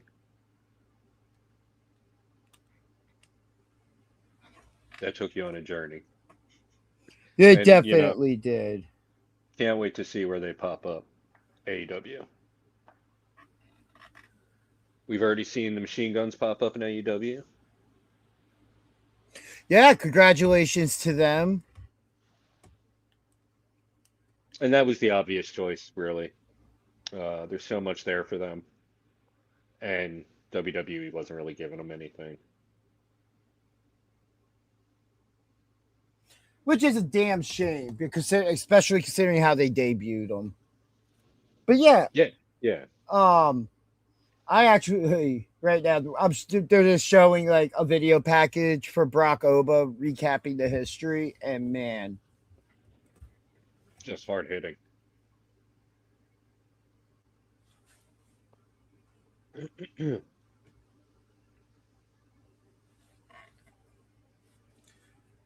it's time for the ruler to finally put away the beast once and for all. Yeah. Brock, you were once the next big thing, but now you're the current big thing. So Can you now, imagine how big he would have been if he actually cared about wrestling? who? Lesnar. You know what the issue was? And I will say this, it was the sour taste left in people's mouths after WrestleMania 20. Because even at that time, I wasn't big on knowing backstage stuff. I'm really not now. Right. I come across stuff, I watch because we do all this. So I try to stay as informed as I can. But I've been trying to avoid it more just so I form my own opinions on what's going on. And I'm not influenced fully by it. If I'm reading news, that's one thing. But it was WrestleMania 20 when him and Goldberg had that match. The issue Right. became we all knew they were both leaving. The crowd hated it. The only thing good Yeah, about that crowd match was surfing. Stone Cold being made the referee. Well, they had to do something to save it. There was that didn't even save that match. Let's be honest. Well, they had to try. Oh yeah, but that's not a knock at Stone Cold or Brock. If Brock No, had never left, we would be talking about Brock being equal in title reigns with the likes of Triple H, John Cena, and Randy Orton. and he would have been contemporaries with all those guys for the majority of their career, you know, Now, I will instead of just also say, popping in and out. no, but I still say he's a contemporary to him. But they also Oh yeah, but he realized, wasn't there like the whole time. that how I kind of feel about it is that Brock Lesnar was full time this entire time and only took very short breaks here and there when needed. The Brock Lesnar style of match and what he does would lose its aura. You know what I mean? Agreed. Yeah, he Like, wouldn't be like as the big a deal now, yeah. like you know, in his special appearances and everything. But But he would, I'll yeah, he say would this definitely from by this everything point I have. heard that we talked about during the pre-show about Brock. He cares. He cares enough that he's helping the next generation. And imagine if that man ever became a He trainer cares at the. now. I think he cared then, but I also think he got burnt out being on the road after all those big matches as well. He Well, thought also he wanted to play in the NFL. He wanted to do UFC. You know what I mean? uh-oh. Okay. I'm lagging here. Kinda. But it's WWE being WWE. People pay all this money, we can't even get a finally streamed product. I'm fine on mine.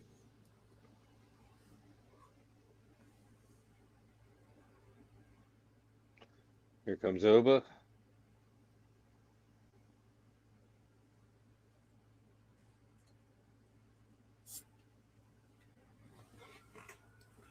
But no, in the end, like I think Brock Lesnar just got burnt out and wanted to do something else. Because up to that point, from 2002 to what was that?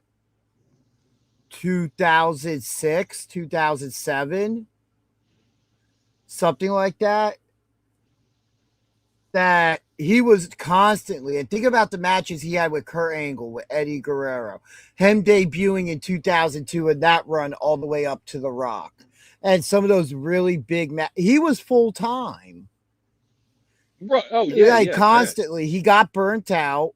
He wanted to go, and they let him go. It just was the sucky part was you got to WrestleMania 20, and we knew it was the last time we were seeing him and Goldberg, so the match didn't matter to nobody. Because it's like, Right. we're not going to see either of these guys afterwards. Why do we want to invest in it? We're essentially almost seeing a dual retirement. Which, if done properly, could come off good. In that case, it did, because also nobody was interested in Brock Lesnar Goldberg. Yeah. It took Goldberg coming back randomly and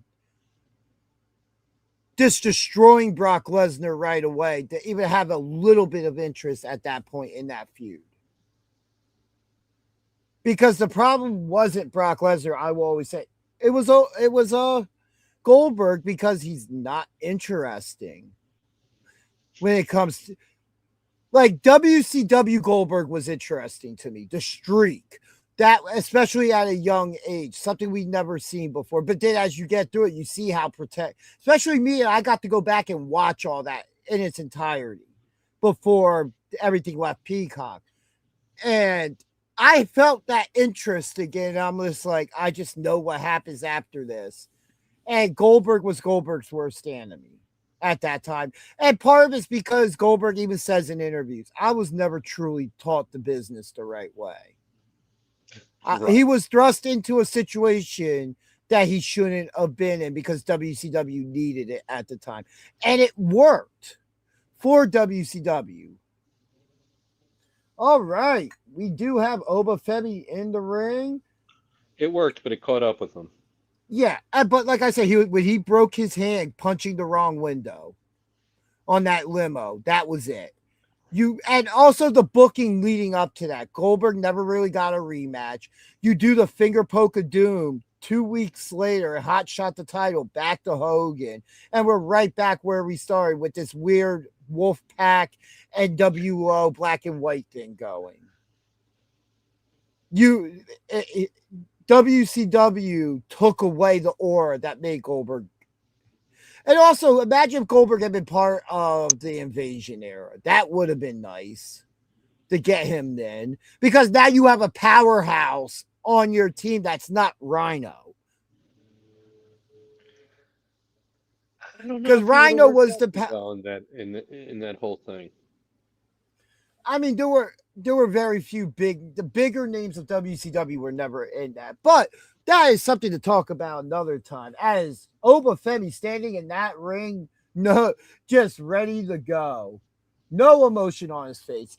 The lights go dim.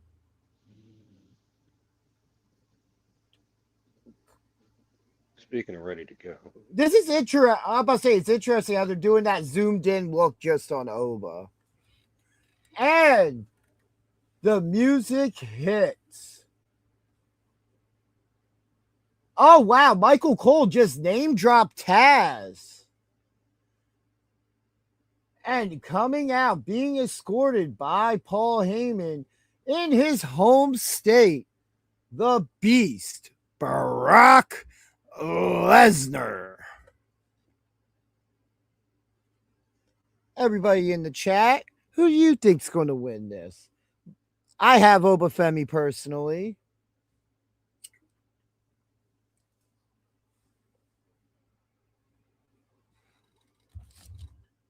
Even Brock doesn't look like normal Brock in this situation. He looks a little bit more serious. He knows the battle he's in for. Are we going to get some pyro here? He's just standing at the top of the ramp. The little Brock Lesnar hop, kick, pyro, which that was cool for the pyros. Doesn't trip. Nope. Also didn't rip his pants or anything, so we're good at the moment. Rocking the French braid tonight. Okay. Well, because this is serial. Oh, yeah, no doubt. It's a big event. Gotta rock the French braid. I would have gone braided pigtails, but I don't think Lesnar would rock. You make me want to go on my WWE 2K25 and get Brock Lesnar pigtails. And then I'm giving Paul Heyman a top hat. I don't know why, but Brock Lesnar pigtails, Paul Heyman in a top hat. I feel like it'll just work. You got to upgrade him to a tuxedo, though. Nah, no. We downgrade him to the ECW outfit, but still wearing the top hat with the old 90s phone. Oh, man. Paulie dangerously. Brock Lesnar, 10th SummerSlam main event match, the most in WWE history. And in his third career Hell in a Cell, who is 2-0 in this style match, with both wins being against the Phenom, WWE Hall of Famer, The Undertaker. Both men are staring each other down. We gotta wait for the cell to be completely lowered. I missed the day where they would just go through the door and then lock the door. Like that moment of the last person, like when Undertaker enters the cell or the Hell in the Cell, and he would shut the door behind him. All right, just need this cell to come down and we can kick this one off.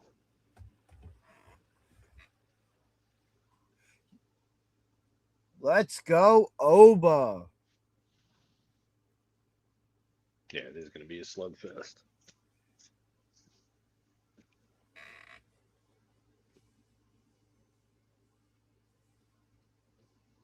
Well, yep. Introduction. Go ahead, Heyman. Get up. Get up there. On to the announce. Heyman climbing onto the announce table. Oh my God.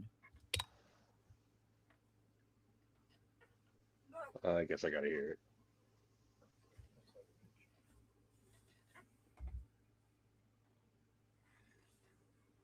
Man, I want to be a manager in wrestling.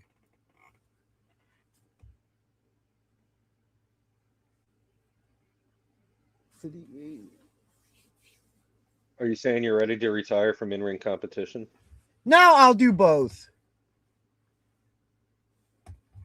I have not had my one-on-one match yet. I've only been in a Royal Rumble. And I was forced to eliminate myself, or else I would have became a ginger pancake. And you can't get a ginger pancake over. Who's your one-on-one opponent? Hey, for all you know, it could be you. The battle of supremacy on BJ and DG Talk Wrestling. You know, it would have to end with a run-in from Pete taking both of us out. Nah, Pete's the special guest referee. What are you talking about?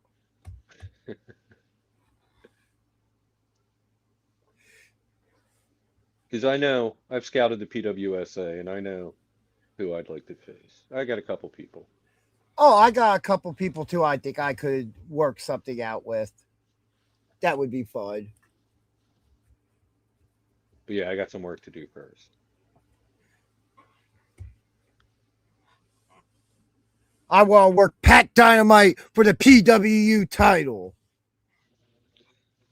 And then I'll retire.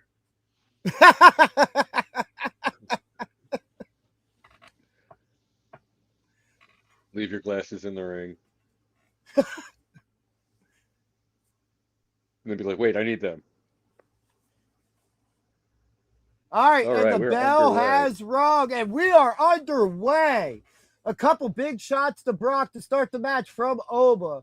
Oba has Brock in the corner. Shoulder thrust after shoulder thrust. European uppercut now. Oba throws him in the other corner. Big back elbow. Oba is ready for a fight. Paul Heyman outside looking a little worried already. Misses a big splash and takes a German suplex from the Beast. And another. Oba's The going to Suplex City. Yeah, the ruler is in the city of suplexes. Oh. Oh, and Oba just back up on his feet after 3 of them. We saw this at WrestleMania. And clotheslines Brock Lesnar over the top rope to the outside.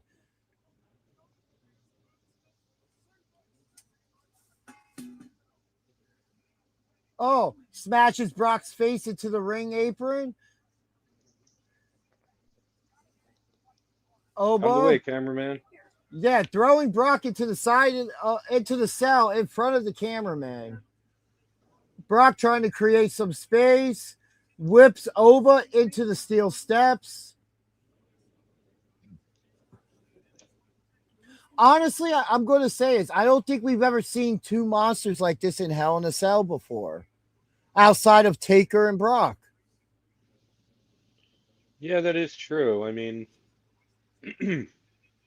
Looks like Brock's going for a suplex on the outside. Oba counters into a suplex of his own. unless you want to count Mankind. No. No, not a monster. No. Oh. Oba now throws Brock shoulder first into the steps.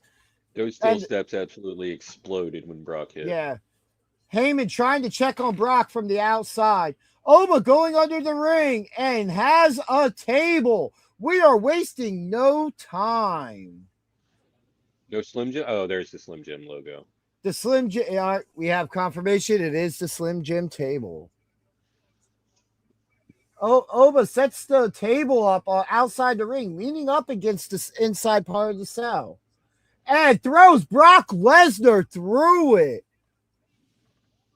Snap into a Slim Jim table. Oba now picking up the steel steps, but as he's doing that, we go into a replay of Brock being thrown through the table.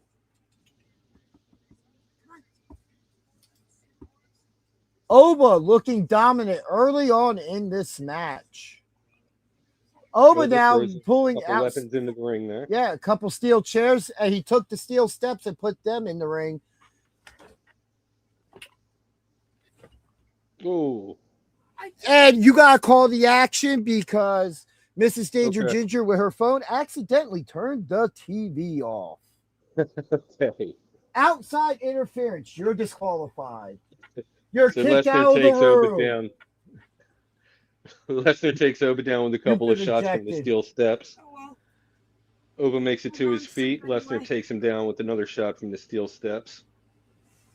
I will And then serve Brock? my time in Drops to his You knees. couldn't do this in like one of the last 2 matches, not the match I've been looking forward to since forever.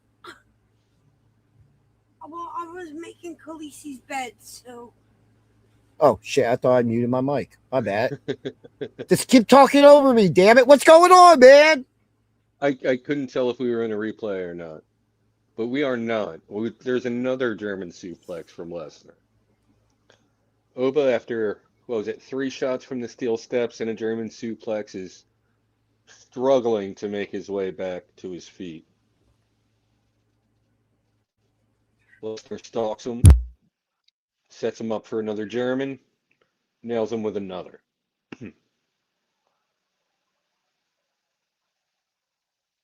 Lesnar's like a shark that smelt blood in the water.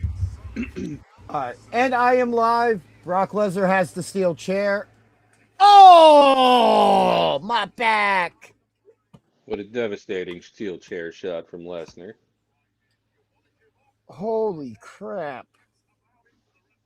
Lesnar stalks, steel chair in hand. Another chair shot across the back of Oba. All right, yeah. I have Brock Lesnar setting him up for Oba for a suplex. Nice snap suplex from Brock. Okay, you're way ahead then. Let me get live. Yeah. Brock Lesnar. Oba's in the ropes trying to recover. Brock Lesnar positioning a couple chairs, just kicking him around.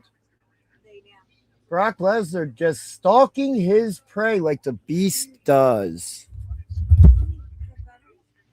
Brock going for another suplex to Oba on those steel chairs. Yeah, you're way And those ahead are Wingstop steel chairs, I would like to point out. Even chairs got sponsors on them now. Brock placating to the crowd. Yeah, and a little bit of history. Brock Lesnar's debut at Summerslam was to win the WWE Undisputed Championship at that time from Dwayne "The Rock" Johnson. Brock Lesnar setting up for an F5. Brock counters, landing on his feet, throws Brock off the ropes, and fall from grace. Oh no, a one hand like choke slam, and both men are now down. Okay, I refreshed and I think I'm closer to you now. Oba, Because I had paused it for a while to be closer before, so when you went off. Yeah, that makes sense. Both men fighting their way. Yep. All right, cool. Yeah, we're close A enough. battle of monsters here. Oh, big right hands to the gut of Brock. And we know Brock has those stomach issues, just like Kenny Omega. Oba, big back elbows to Brock. He's hit 2 of them. Going for a third, but Brock counters, gets him up on his shoulders. Looking for an F5, but Oba counters out and choke slam.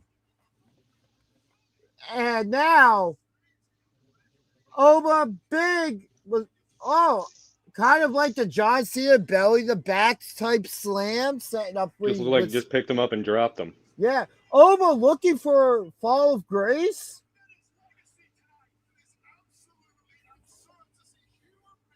Oh, Brock Lesnar's up, turns around. Oba goes for the fall of grace, has Lesnar up and hits it. 1, 2, and Brock kicks out. All right, good. Now I'm completely synced with you. Oh, Oba just had a look on his face before they went the replay, like he was kind of surprised. And Brock just looks up, sits up, and just kicks out of it. Brock has Oba up and F5 from the Beast. Oba back up to his feet. And Brock setting him up again. A second F5. Now, we saw this at Clash. Oba back up to his feet again. Brock fires up, going for a third F5. It took 7 F5s last time, and a third one in a row. Referee going to count the pin, and Oba gets the shoulder up. Wow.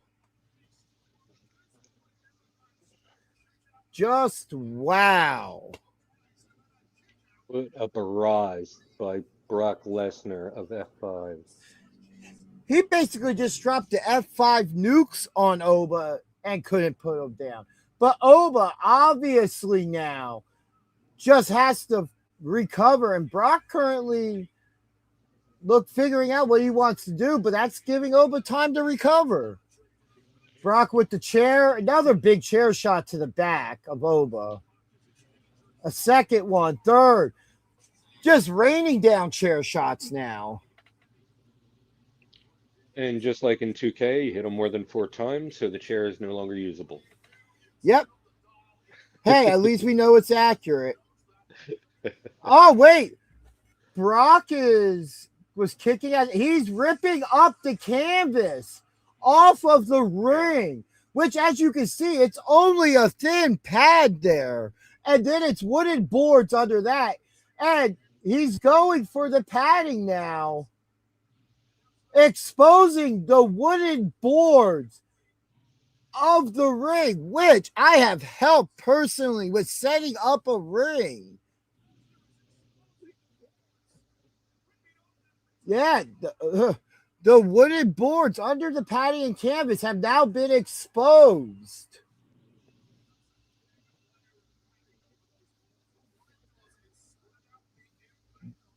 Oba back up to his feet. Brock has Oba up on his shoulder, setting up for an F5 on the exposed part of the ring. Wait, No. He's setting up for a tombstone. Brock Lesnar going for a tombstone and hits it on the exposed part of the ring. And he is doing the Undertaker taunt, pinning Oba, and Oba kicks out at 2. Nice little Holy tribute. shit. And Oba Oba fired all of a up. sudden just fired up.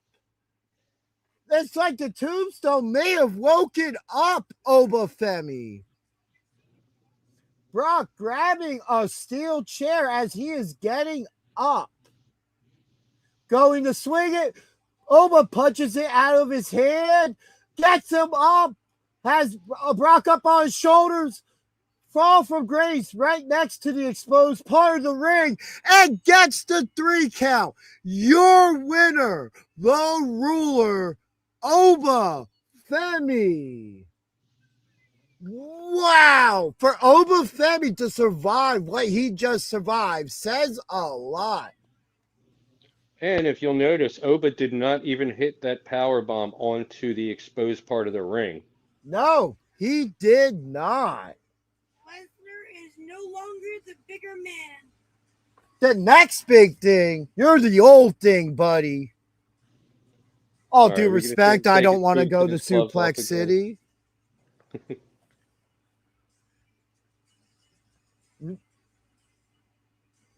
That really seemed a little shorter than I wasn't expecting a super long match, but short. But the first man to the only man to ever defeat Brock Lesnar inside Hell in a Cell, the ruler, Oba Femi.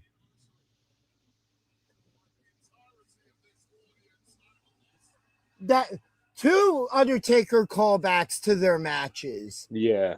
But especially the sit up and laugh was a callback to their one-on-one SummerSlam match, Right. which the cameras were showing something else when that happened. No, they should have left. No, but they showed it after he sat up. You didn't see the sit up. They were showing replay. Oh, yeah. They cut to it a second late there, yeah. Yeah. But these men just went to war. Yeah, his pile driver on the exposed boards, devastating. Just kind of fired Oba up.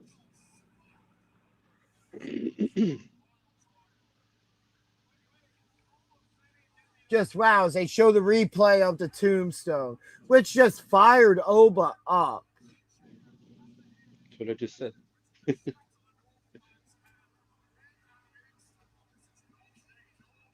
You could see when Brock took the fall from grace, he looked over and was like, oh, thank God that he didn't do it there. But the biggest win of Obafemi's career right here. Brock no longer in the ring. Oba does his pose in the ring after conquering the Beast. And credits. Yeah. What a night to start SummerSlam. Very little surprises. They did a good job of letting the matches speak for themselves. All except one ended clean, if I remember correctly. Uh, yeah, wrestling Oh, wise, wait, hold on. here we Hold go. on. Here we go. Brock Lesnar Post-credit and scene. Heyman making their way back to the ring. As both men look at each other, Brock still outside the ring, standing next to Heyman.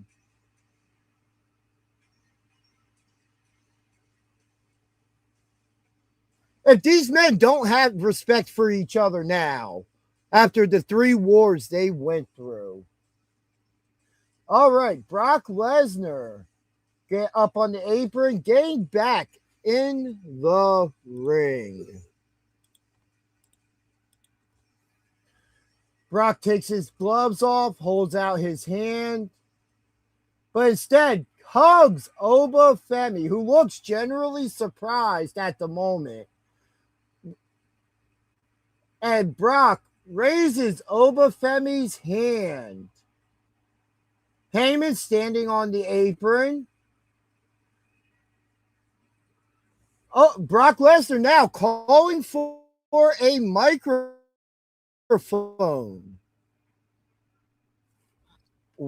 What? Heyman also shakes hands with Oba.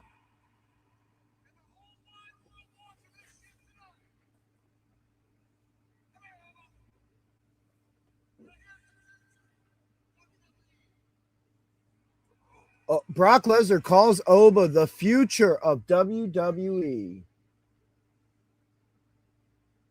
Both men shake hands.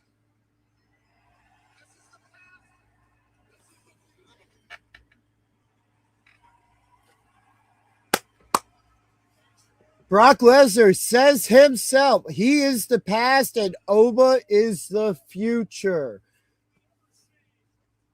Wow. Wow. What a moment. There's an endorsement right there. Yeah, a lot like what Brock did for Cody a couple years ago that I talked about earlier. Now, what you may be overlooking in this, sure, Oba's the future.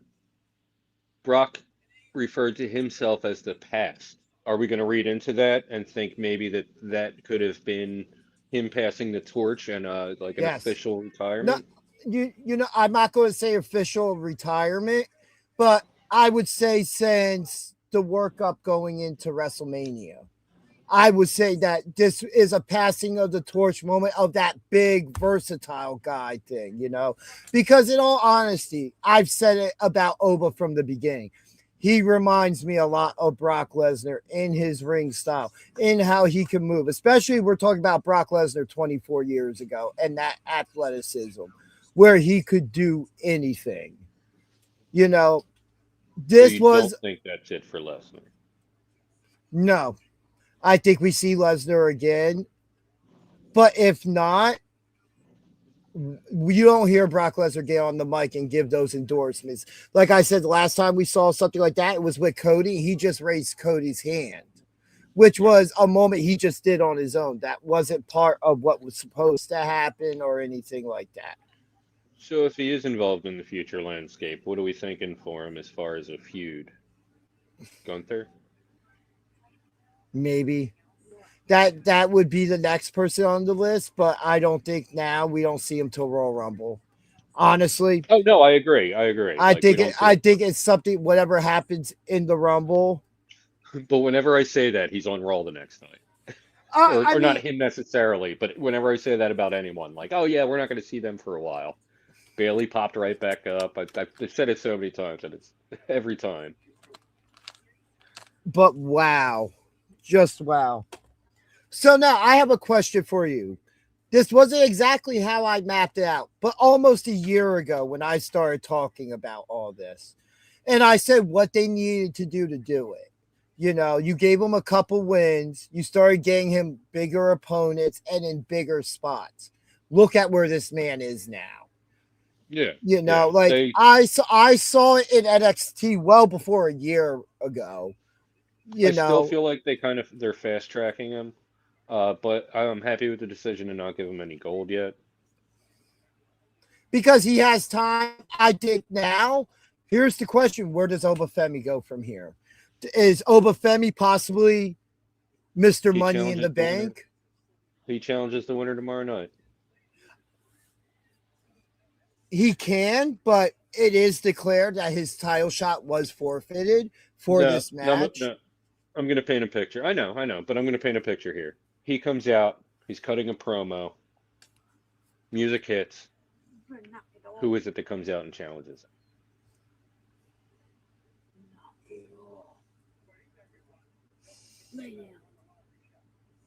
Oh, Who's gonna step up? Because it's not Oba. Like they might just stick him in a random match. yeah, And no. build But if we're talking about who's that person, all right. One person I'll name, which would be interesting for me. I don't want to see him involved in this angle, but if it leads to the pursuit now that Brock Lesnar is behind him to get to the championship, and could also lead to with Money in the Bank and starting to weave those storylines, Jacob Fatu. yeah, that I fits. Just Royce don't get Keys, on that I level wouldn't yet. mind Same with seeing. Keys. Like it would be a step in the wrong direction, I think, to put him in a rivalry with like anyone on that level. I think you need to raise his prestige. You need to put him, I don't know, with someone kind of like who's been there before. You know what I mean? Someone who has But won I think we championships. got time. I think we got time for that. Maybe Seth Rollins could be like a one-off with him that leads to something. But I think now we build him for Money in the Bank.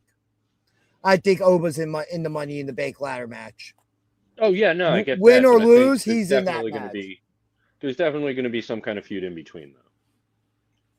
Yeah, Like just I feel like it would be a waste to not like utilize Braun him. Breaker. There's a really good one. Yeah. Now we're talking about two, and that can also weave its like. I'm just trying to think of guys he could be in a storyline with that also leads to them having that encounter in Money in the Bank. I got it. Music hits, out comes Bronson Reed. Oh, I like it. Just as a short, Oba currently being interviewed.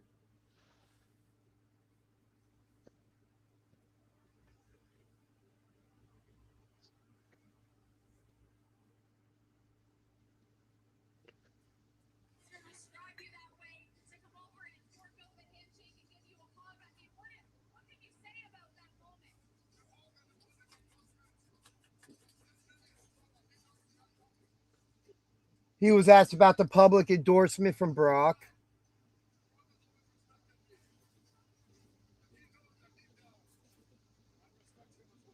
I like it. Talking about having respect between each other.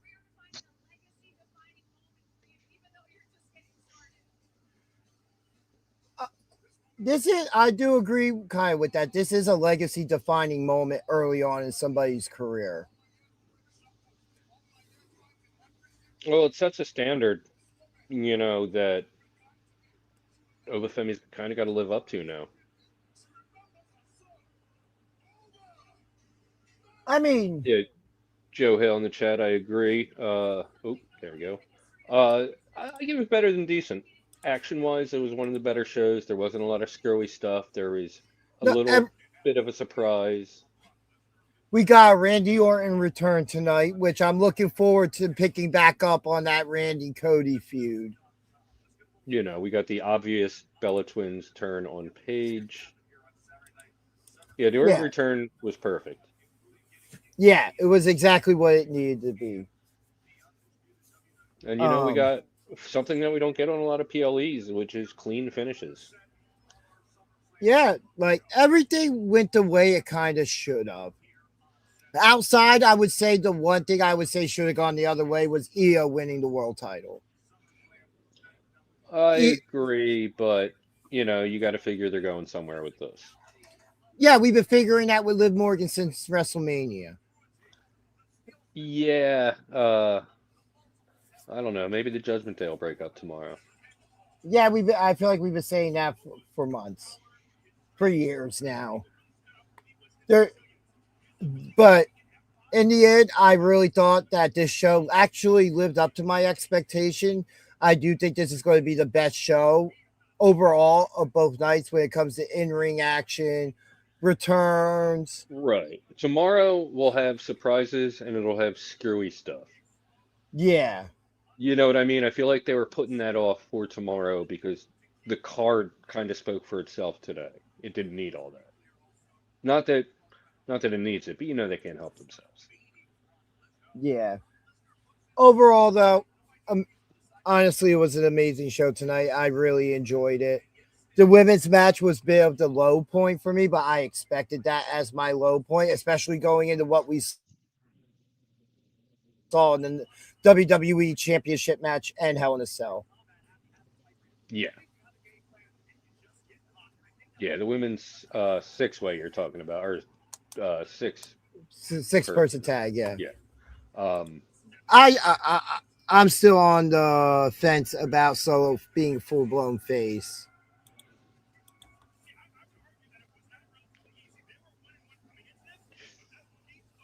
But tonight we saw what the future of WWE holds, and we've been seeing this year over the past year and a half, the building of new stars. And I understand that a lot of fans want these stars in their top spots right away. But there's time. These guys aren't going to lose momentum. It's not their matches that are bad, it's the booking. But if you're interested in a fan of somebody, the booking doesn't make you lose interest in them.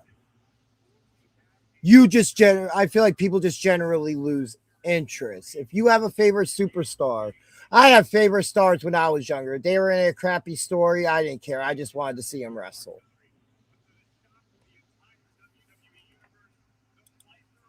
Meh, she doesn't need to be thrust into that picture right now. I think if anything, she comes out and calls somebody the match, like somebody like Tiffany Stratton in her hometown.